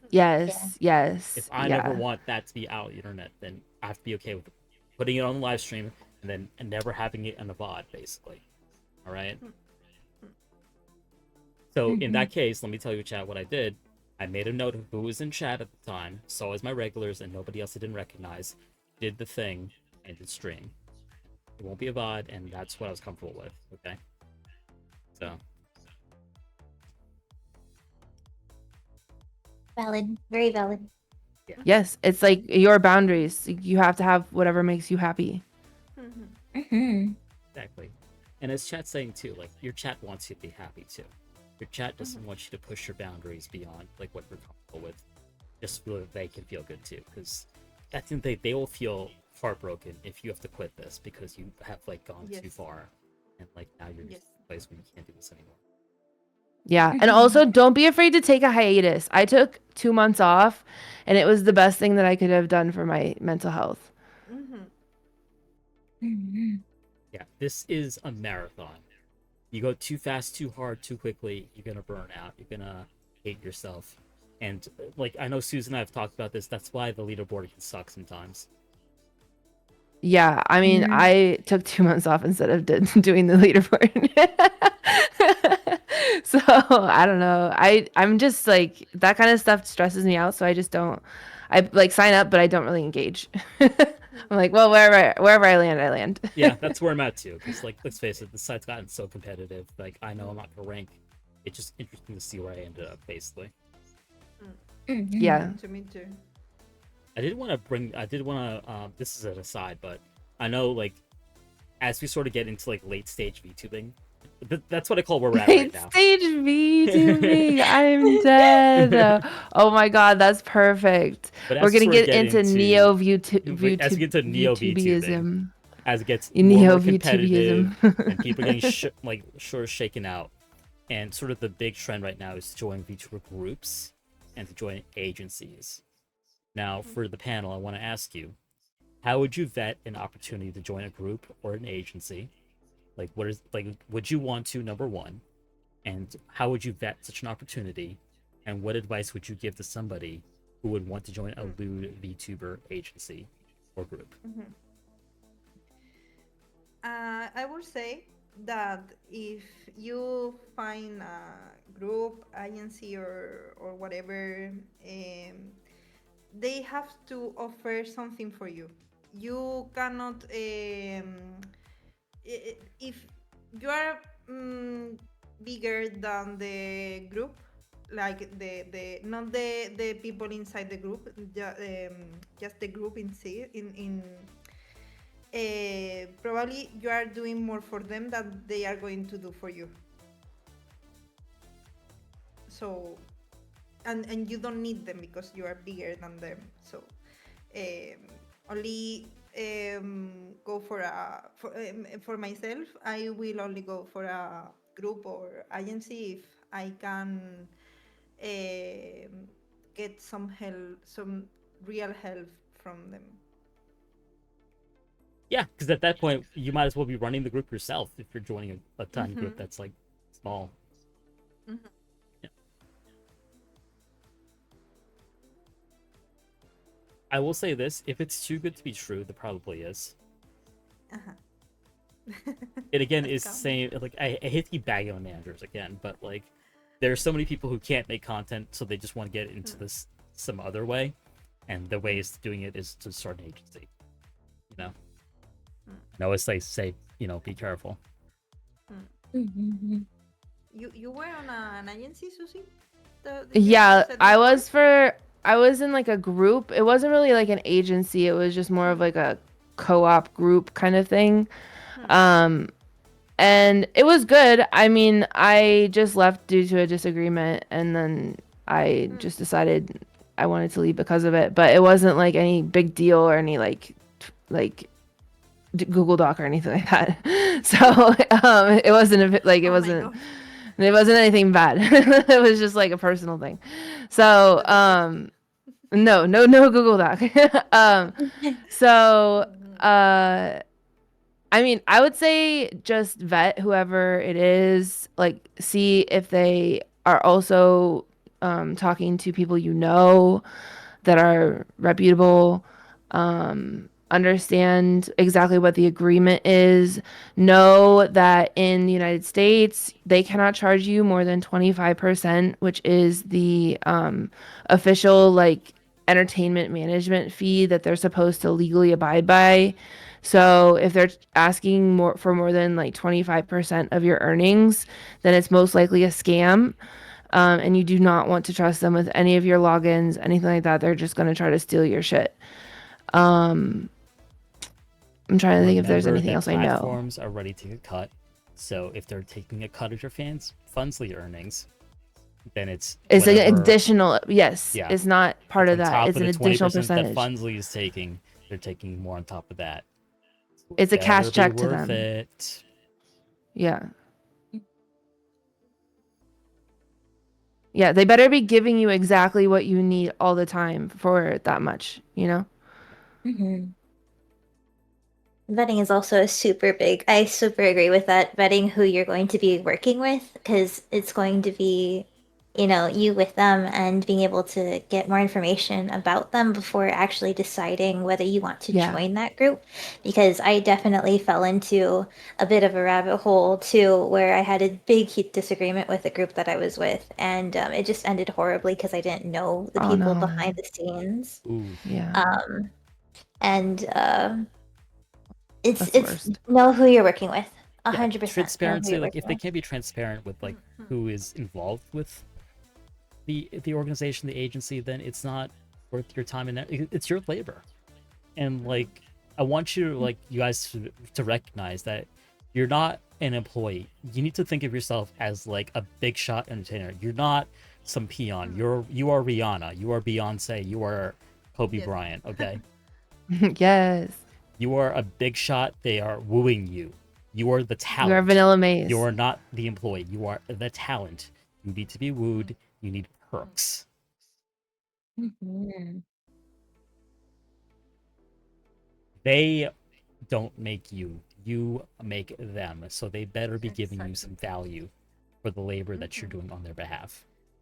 Just saying. Just think, Bisoyo is nothing without Iron Mouse, for example. Yes, exactly, Star. And that's the biggest thing. And we are seeing the fall of Holo with the decisions they're making, or Nisiyanji, for example, just when you wanna do something small, seek for the big ones and see how they do or what they are doing, and if it's worth it or not the way they are doing, because probably the small ones, not always, but probably the small ones are gonna do it worse than the big ones.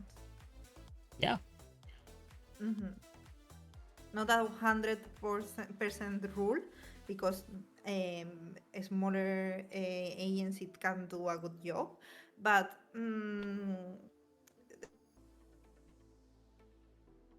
I genuinely think that you should like I understand like the desire to get started in the Lewd content with the structure of an agency or a group, but I do think that you should get into it on your own first to see if it's Yeah. even for Test you the to begin waters. with, you know?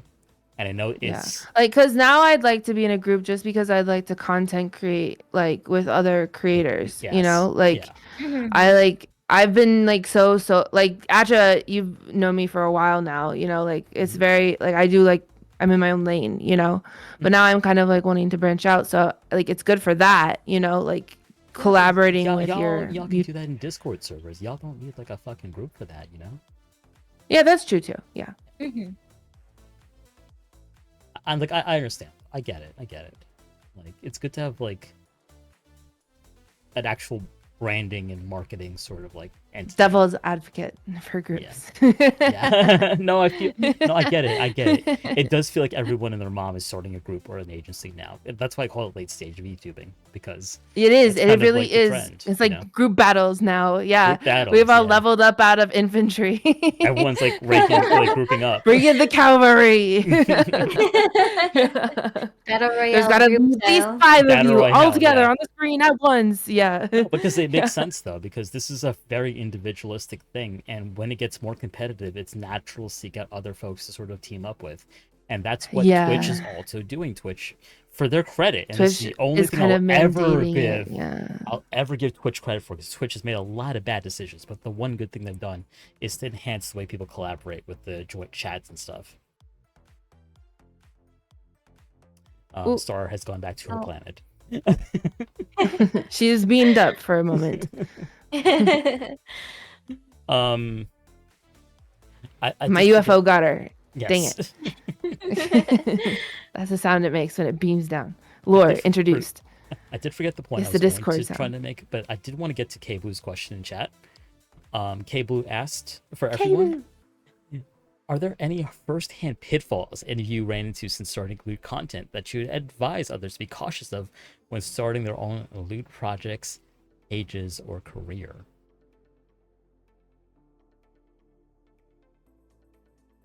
Let me think about this one. Take breaks. I like worked and didn't take a break, and I became a workaholic, and I just realized I need to take more breaks. I would say when I first started, it was hard to stream to nobody at first. Oh, And yeah. I dropped streaming very quickly, and I thought, this ain't gonna work.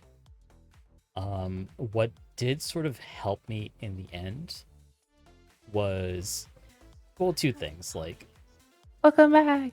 look at that Welcome star. back. Sorry so much. To My cover up internet sort went of down. the My UFO brought her back. Thank you. we role played that you got beamed up. Ah. So when things got a little quiet, and like I didn't blame anybody, of course, because like who, like, you know, I'm a male streamer for a female audience. Like I had a small audience to begin with. Like I wasn't gonna get like a tsunami of tips. But like when things got quiet, I started dropping control links into the chat, and I started using software that would like buzz my toys when I played games. So like people would get just free things would happen basically. I'd be like making the fun noises even though like nothing was being tipped, and like that actually boosted me forward. And to this day, I I'm still still, do that. yeah. And to this day, I'm like, I'm not the biggest like streamer ever, but like I have a small but dedicated following, and like I think that was what helped in the end, because like I think the pitfall was feeling that I wasn't going to find an audience because I was too small or there wasn't anybody out Set there for me. achievable goals and then give out like free promo things when things are slow.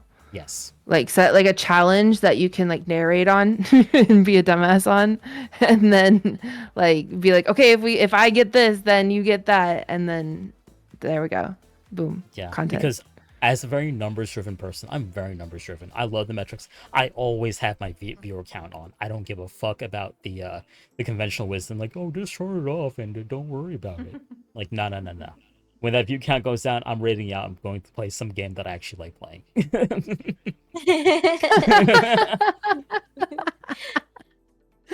That's hilarious. No, Oh it my is what God. it is, because like I'm a busy guy. Like I have a full-time job and I come straight from work to go stream. Like my time is valuable, and like I gotta, if I'm doing this, I gotta really understand why I'm doing it, who I'm doing it for, and what's the most like effective way to do it, you know? I think the pitfall is just being kind of stubborn and like sort of grinding at things that you don't love doing, and thinking it's gonna change things. Wait, that's so true. Yeah, because there's gonna be ups and downs, and the ups will be really high highs, and the lows will be really low lows. So just like buckle yourself in and like Yes, ride the ma'am. roller coaster. Yes, ma'am. So be consistent. When the lows happen, find ways to get through the lows It's also okay to walk away for a little bit. and walk away a little bit. That's if what you I have to. did. But don't walk away too long, because people have lots of options. Even if you're a small guy with like, you know, in a small niche category, people got options. That's my pitfall. How about you guys? I think one of the biggest pitfalls that I've been running into is accepting that not everyone is going to be happy with the change, and accepting that you will lose friendships over people finding out that you do this type of content. I remember being very broken up about a friendship that I had that ended. One of the reasons was me getting into lewd content, and it just really sucked. And I think it was kind of also like uncovering my eyes with the fact that people aren't going to like the path that I've chosen. And I'm accepting that that's okay. And I don't need people who aren't going to support me in my life anymore to stay around for things that they don't like, you know? Yeah, that's really important. Mm-hmm. That's so true. That's like a metamorphosis that you go through with this. It's been really refreshing to talk to you, Figgy. Seeing that you've been in this world for such a long time, because like I'm not gonna lie to you, like a friend of mine who I've known for a couple of years in this community is like very suddenly having to quit, and it hit me pretty hard recently. Because I like a lot of people I started with are gone, and I'm like, it's been hitting me harder than I would like to admit. So like, Yeah. it's sort of thinking about it of late, you know. Mm, So it is I'm kind sorry to of hear like, that. yeah, you know, and you know, I'm a grown man, so it is what it is. But like, it's good to see people with longevity in the space. You know what I mean? Mm, And it's good to see people Also, who sort of like see the peaks and waves and the coming and going of people, and just keep on trucking. You know what I mean? Yeah, Yeah. yeah, yeah. Yeah. Yeah. I saw Mossy say in the chat, don't call out lurkers. They can and will usually leave. I would say like your chat is split between two ranks, the lurkers and the chatters. Mhm. And they're like your majority of your chat will be lurkers on lewd sites and also on like normal sites too actually. And then you will have the ranks of the chatters who are lurkers who have come out of the shadows. So like just love your lurkers. Like your lurkers are what are going to build up your numbers and make people want to like maybe even come and like see what you're doing and like see ooh what's going on. And then like that will make people stay is what your content, what you're doing on screen, you know, Yeah, that whatever shit is so you're. uncomfortable if you're like calling people out for like lurking. Like, what are you doing? Yeah, so I feel like the great thing to do is just like welcome them and just be thankful for them. Yeah, Yeah, exactly. be thankful. Mhm. When you're starting out, anybody who wants to watch you, unless they're hate watching you, because then fuck those people. But anyone who wants to watch you, like, is a blessing. Doesn't matter what the reasons are. Oh yeah, no hate watchers. Ooh, nope. I'm myself a big lurker, but I usually I'm doing other things because I don't have real time to be on other streams. And when I'm able, I'm a chatter, but when I'm not able, I'm a lurker. And I Yeah. usually have the tab silence, and I don't even listen what you're saying if you're calling me out. You're only going to receive. You're gonna talk to a wall on that case. It's like, I see Stahrlust is lurking right now. Stahrlust, are you there? Ugh, fine, What are ignore me, you you doing? bitch. And, and I'm just, what did you do the other day? Why did you not answer me? I didn't know you called me. I was working. I didn't say anything. Fucking So ridiculous. please, yes, please don't call out lackers. We are happy just being in the shadows. uh, It's so dumb. And talking about pitfalls, Yeah. the big one for me was the language barrier, because when I started to do content, I wanted to do my first language in Spanish, and I didn't want to, but at the end I realized that people who speak English don't want to listen to someone speaking in other language they don't understand. There are some that they like your accent or your way to speak, but mostly of them not. And the other Spanish speakers, they don't mind you speaking English because you are always able to explain anything if they don't understand. So for me, the big tip is that if you are able to do content in English, it's better because you are gonna reach more people than on your own language and think that Spanish is a really big language. Not, for example, like I don't know, some other smaller languages. But if you wanna reach people like German, Mexican, other, for example, in airplay, and I'm reaching people for Japan, China, Korea, and they only speak English. If I speak Spanish, they are not gonna stay with me. So You know, you speak say English. that, but to this date, one of my favorite script reads of a script that I've like written was by a Spanish, Mexican American woman Ooh. who read it, and she sounded like Eva Longoria, and to this day, I still like was like, oh Hmm. my god, that that mommy accented Spanish. I was like, ooh, so good. 'Cause it was a It was the mommy voice that script. okay, wee woo, we have an audio file. Wee woo. It was a mommy script. She just sounded like a disappointed Mhm. mommy, and I was like, wow, that was good. That was really good. Mm. I just like, I don't know. I think like it depends, honestly. Mhm. I think it's like the customs conversation we had. A lot of people they are gonna like it, but maybe if you do something more for the general than the uh, one person, you are able to do the one person too, but don't Hmm. focus just on that.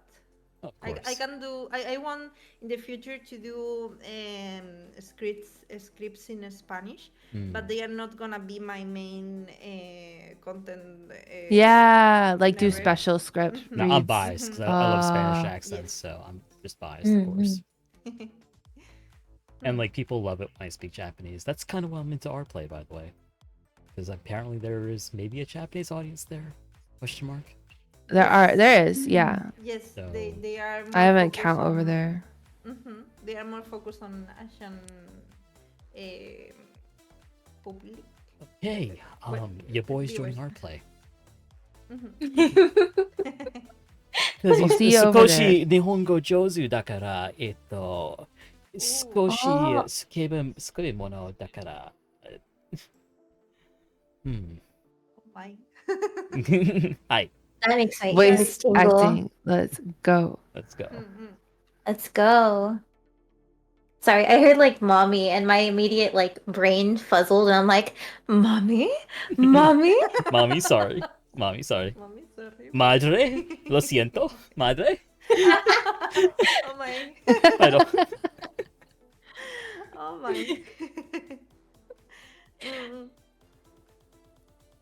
yeah, I mean, like, I'll admit to you guys, like, when our play was going around a couple, like, maybe about a year or a year and a half ago, I was skeptical. I was skeptical about it, mm.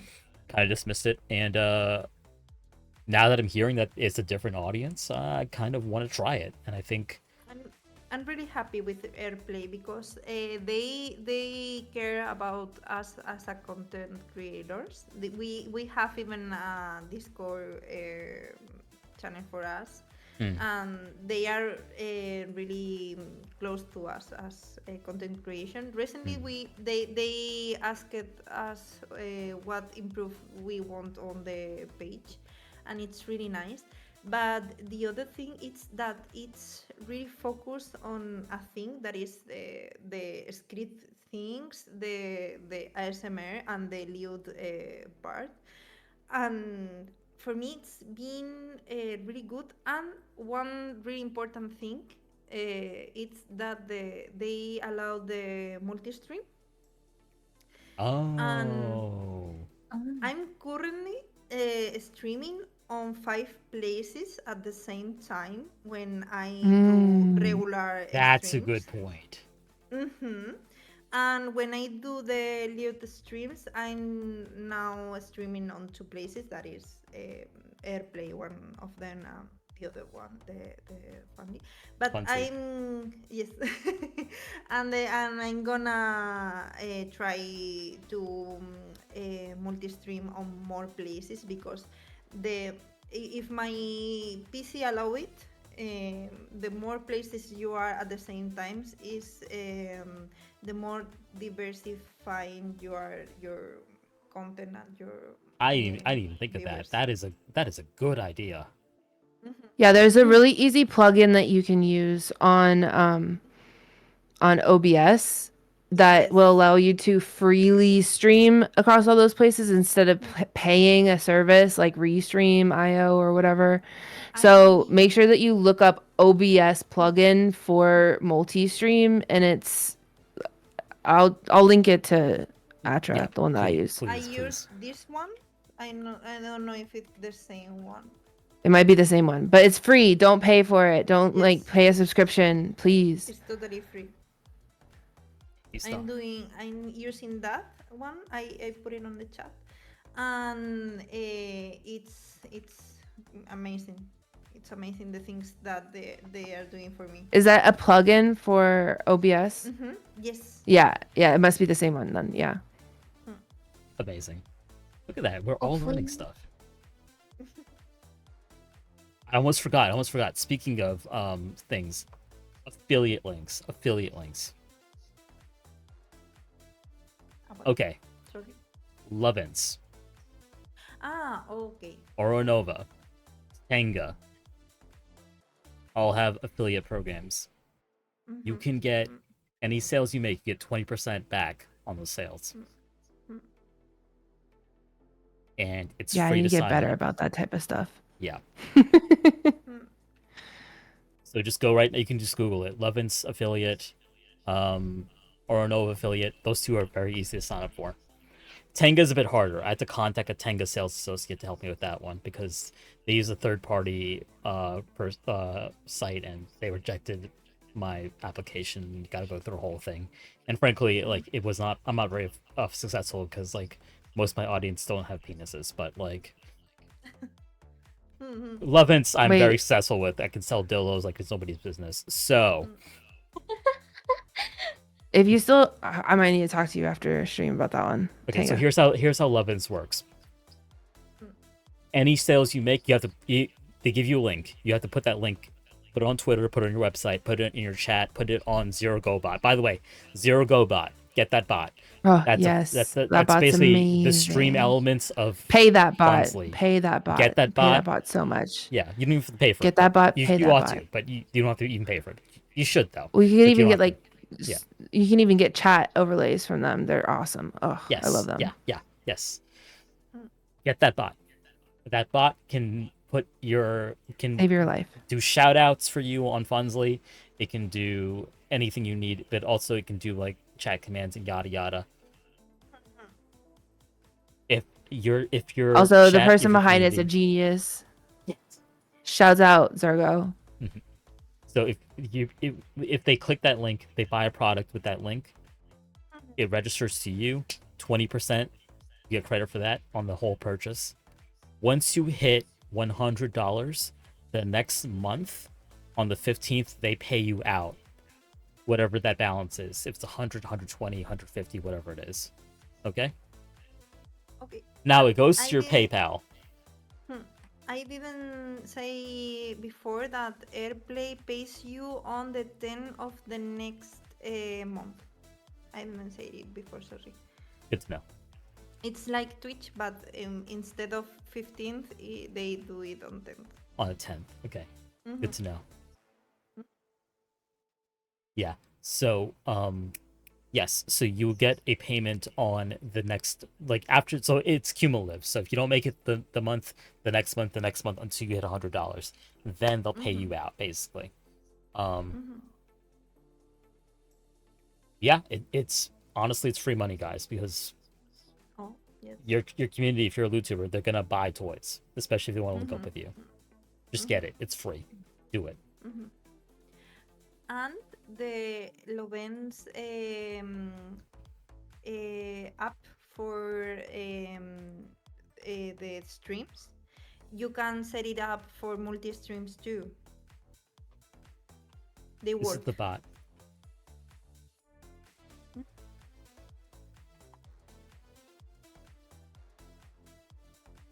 I know we're like info dumping on you, chat, but the VOD will be available and on It's YouTube like, also. it's like, and do this, and also do this, and don't forget to do that, and also do this. Yeah. But that's the So point of this sorry. episode. This information is not collected in one place. It's like- so this is It's the like a place to get it. crazy amalgamation of everybody's brain and their Yeah. experiences Yeah. with the industry. You know, you wanted a how-to, sit down, Sonny. This is how it's done. you Yeah. know, like,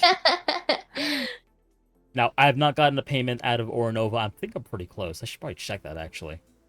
Oronova is kind of crazy. Also, That's the one Shady that has Corner like the. we'll the- pay the- you per the- game you sell.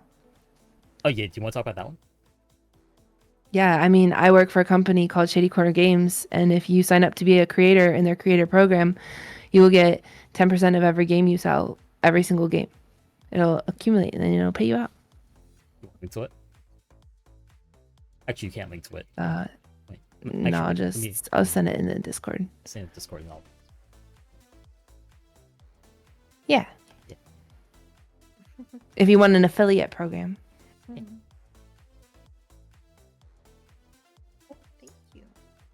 Thank you. Thank you. I'll VIP you later, so you can just link to it. Oh my god, what? Oh, Me? what? Moi? Oh, what?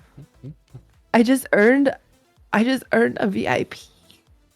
Are you kidding me? I don't know what you're talking about. Oh my god. Yeah, all you have to do is appear on my podcast like 17 times. How many goddamn times do I have to appear? Acha! Austin says, now I want to draw amalgamation, everyone. Yeah, draw the lewd tuber beast with 7 backs. Info dumping. And have breathing fire. And in the fire is just hentai. Ooh, ah. Like those like little like thingies. It's the lewd tuber dragon. Do they sell custom or personalized lewd products art? No, these are just literally just sex toy companies.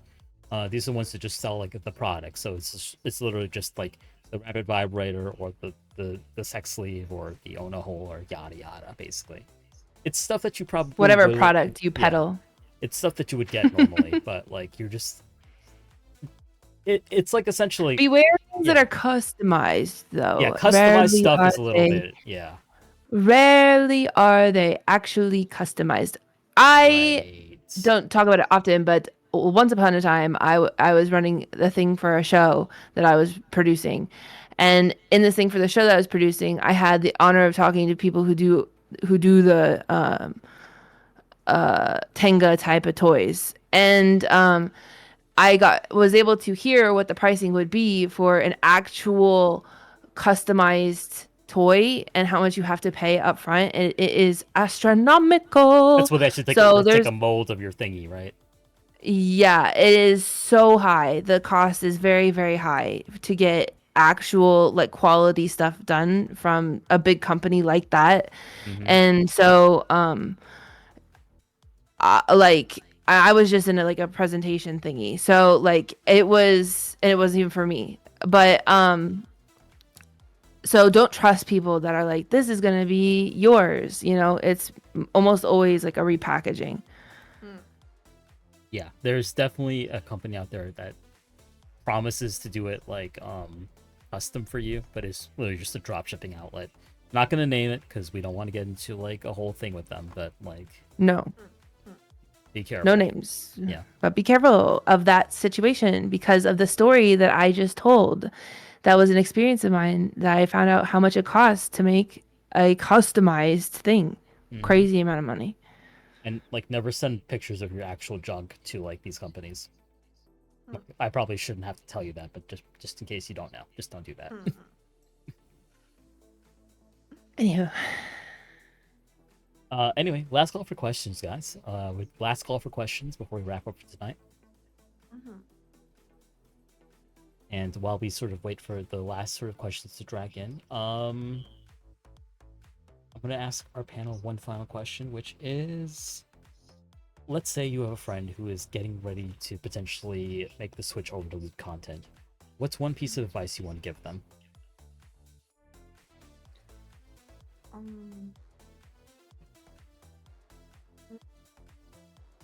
For me, it's go step by step and try things that you're comfortable, and you learn the rest later. You don't have to start big.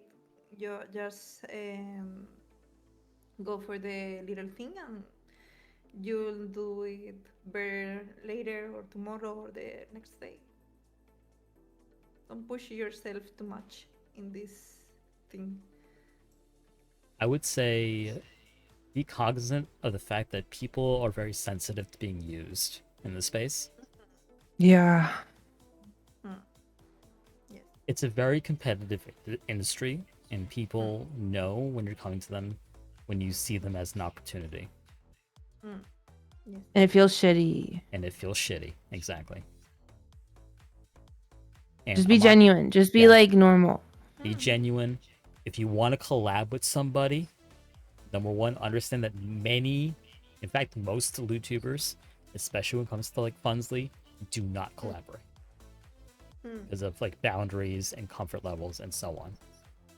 But if Yeah, they and do, Or very rarely do. yeah, but if they do, you need to come with a fully fledged proposal and boundaries, and you got to have like a good idea, and you need to be making your own content too.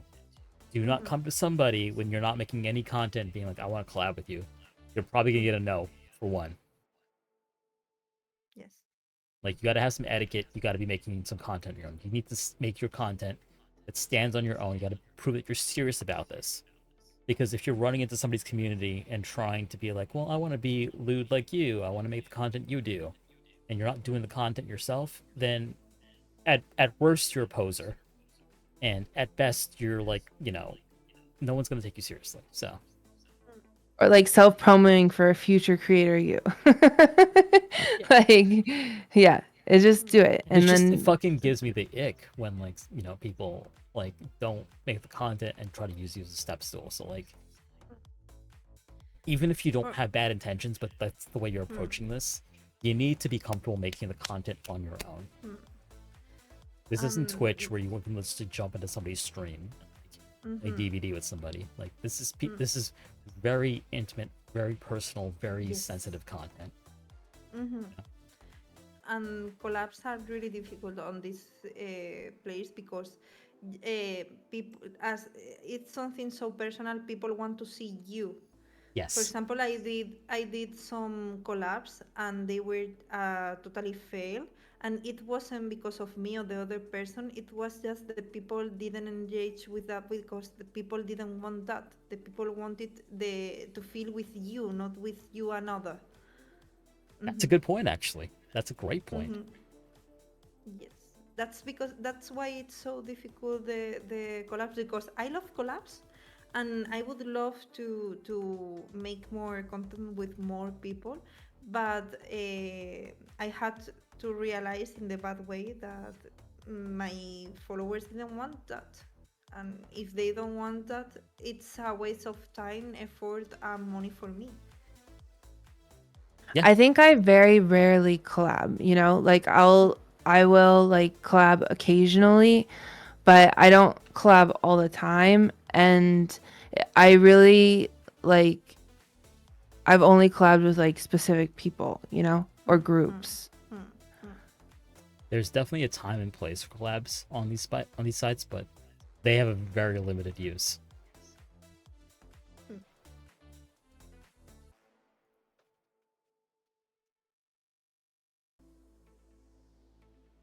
Yeah. Yeah. On a positive note, I'll say this. On a positive note, It's a podcast. The audio listeners. On a positive note, I will say this: LewTubing, if you have like self-doubt or body image issues, or have never felt like attractive like in your life, this can be a way in which that you can feel those things for the first time. Because I know that I did. This has been a fulfilling and wonderful journey for me. I've taken it slow. I have made some mistakes, but I've also like learned a lot as well. And it's been worthwhile, even with all the risks and the danger and all the mental toughness that I've had to develop. So as much as this episode has been don't and no and be careful, be careful, be careful. It comes from a place of love because I've seen so many people crash out and like get hurt. But it's not because I want you to, because I want to scare you out of this, right? Because it's just so that way you know that you're ready. Yeah, exactly. Yeah. So I want you to be ready for what's gonna come. Because like crazy shit will come. Because crazy shit will come. You're but the first time that you crazy bullshit. You're going to have a good time. All I'm gonna say. and you're gonna learn that people are really horny in a good way. Yes. Yeah. There is like total beauty and like amazingness to be found. You're gonna make yourself a great community. You're gonna have a good time. You make some good money too, honestly. Yes. You know, Mm-hmm. there's some good stuff to this. You just got to be careful and you got to watch yourself. That's all I'm saying. All right. Yes. This has been the Devs Podcast, episode 51, Getting Started in Lewd Content. I've been your host, Atramentum_X, Rise streamer and YouTuber. Massive thank you to my panel. We're going to give them a chance to do some plugs and tell us what they have going on over the next couple of weeks and months. So starting with Stahrlust, tell us what you've got going on. Um, what I'm doing myself in the video version. Do some plugs. What you got going on? Well, I'm working on my own website right now, so that's really exciting. And I'm working on my own design because this that you see, it's a pre-made model. So yes, you can stream with a pre-made model. You don't need Yeah. everything, as I said before. You don't need everything for the beginning, and you can success with pre-made models and things cheaper. Yeah. I'm really excited for my future debut. I think that's all right now. Thank you very much, Star. You've been such a delight. Thank you so much for asking me and give me the opportunity to do something that it's not on my comfort zone, because doing it, I realized that it was really good, and I'm really happy to be here. You had so much wonderful stuff to offer us, and like it was really, really valuable, and Thank you. it's been a joy So to talk to you. insightful. So insightful, absolutely. Next up, Susie, what you got going on? Well, nothing on the regular because I'm really bad about putting out a schedule right now. Sorry. But here I stream here on Twitch at Susie_Q, and I also stream on Funsley on the same, and then I have other places you can branch out. You can explore everything. But yeah, I do voice acting. I also work over at Shady Corner Games as an assistant director. So making some fun video games, some really exciting stuff potentially coming soon with potentially even a VTuber. I don't know. I'm so excited though. And then yeah, just a lot of cool things coming. So yeah. Susie's been on Let's this go. podcast more times than I can even count at this point. Thank you. I yap. I'm your yapper. When you need a yapper, you call me in. But if we're being real, Susie's got just a fantastic business sense. They are literally my business guru, my Susie Orman of Lewd tubing, let's be honest. I'm an oracle. I admire them very, very much. They are such a force of nature, and I adore them. Guys, please follow Susie. Thanks. Last but not least, Shugi, what you got going on? Well, tomorrow I'm going to be having the pre-order of a waifu cup from Waifuware is being released. So I am very excited for that. I also will be doing a fun time teehee on the Fansly site. Teehee is amazing, by the way. Sorry, I just wanted to point that out. How How do you go amazing Fun that Time is. Teehee that said the full last name of the site? Funtime Teehee needs to be a new site, okay? I don't even know. Okay, sorry. I just was dying. I love it. Funtime Teehee. Thank you. Please make a t-shirt. Funtime Teehee. I'll buy it. Merch. I'll be sure to Give do it to that. me. Or emotes, my at least. goodness. Goddamn, I'll subscribe. Oh my goodness. I'll be doing that, Okay, and I'll be sorry. heading to. No, you're okay. You're okay. Thank you for being so sweet. You're so precious. Oh. I'll be going to Afkai this coming week, and then this Monday I'll be having the fun time on the Tiki site, and it's going to be a blast, and I'm super excited for it. And I'll be there under Lewdy Shuggy. Very nice. Also, thank you so much for this opportunity. It's been really wonderful, and I've been very grateful to be here. You've been a joy, and you're just such a sweetheart. congratulations on your Lewd pivot, and you've been amazing. So Congratulations. It's a baptism of fire. Yippee! Just like the It's witch fun I fire, am. though. Yes, exactly. And I've been your host, Atramentum_X, Fry streamer and LewTuber. Catch me tomorrow at Hentai Matsuri, which I believe Stahrlust will also be at. Yes? Gonna be in the morning Let's go. Nice. as a robot, so please. Yeah, for Stahrlust will me. be there as a robot tomorrow. Oh my god, that's amazing. Oh, I'm gonna have to see Yes. pictures. I'll be on Kira P Raptor Girls panel in the evening, talking about sex toys and the LewTubers that love them at 10 p.m. Eastern, 7 p.m. Pacific. Otherwise, you get all my links at atramentum.inc. That's atramentum.ink. I've been your host.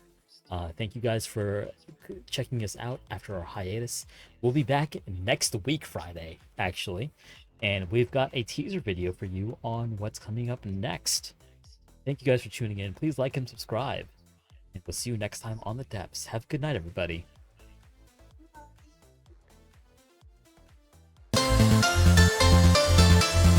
Oh, that's not.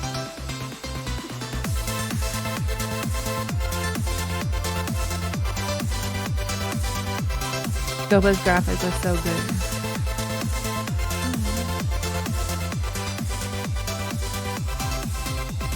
Pause. Fudge!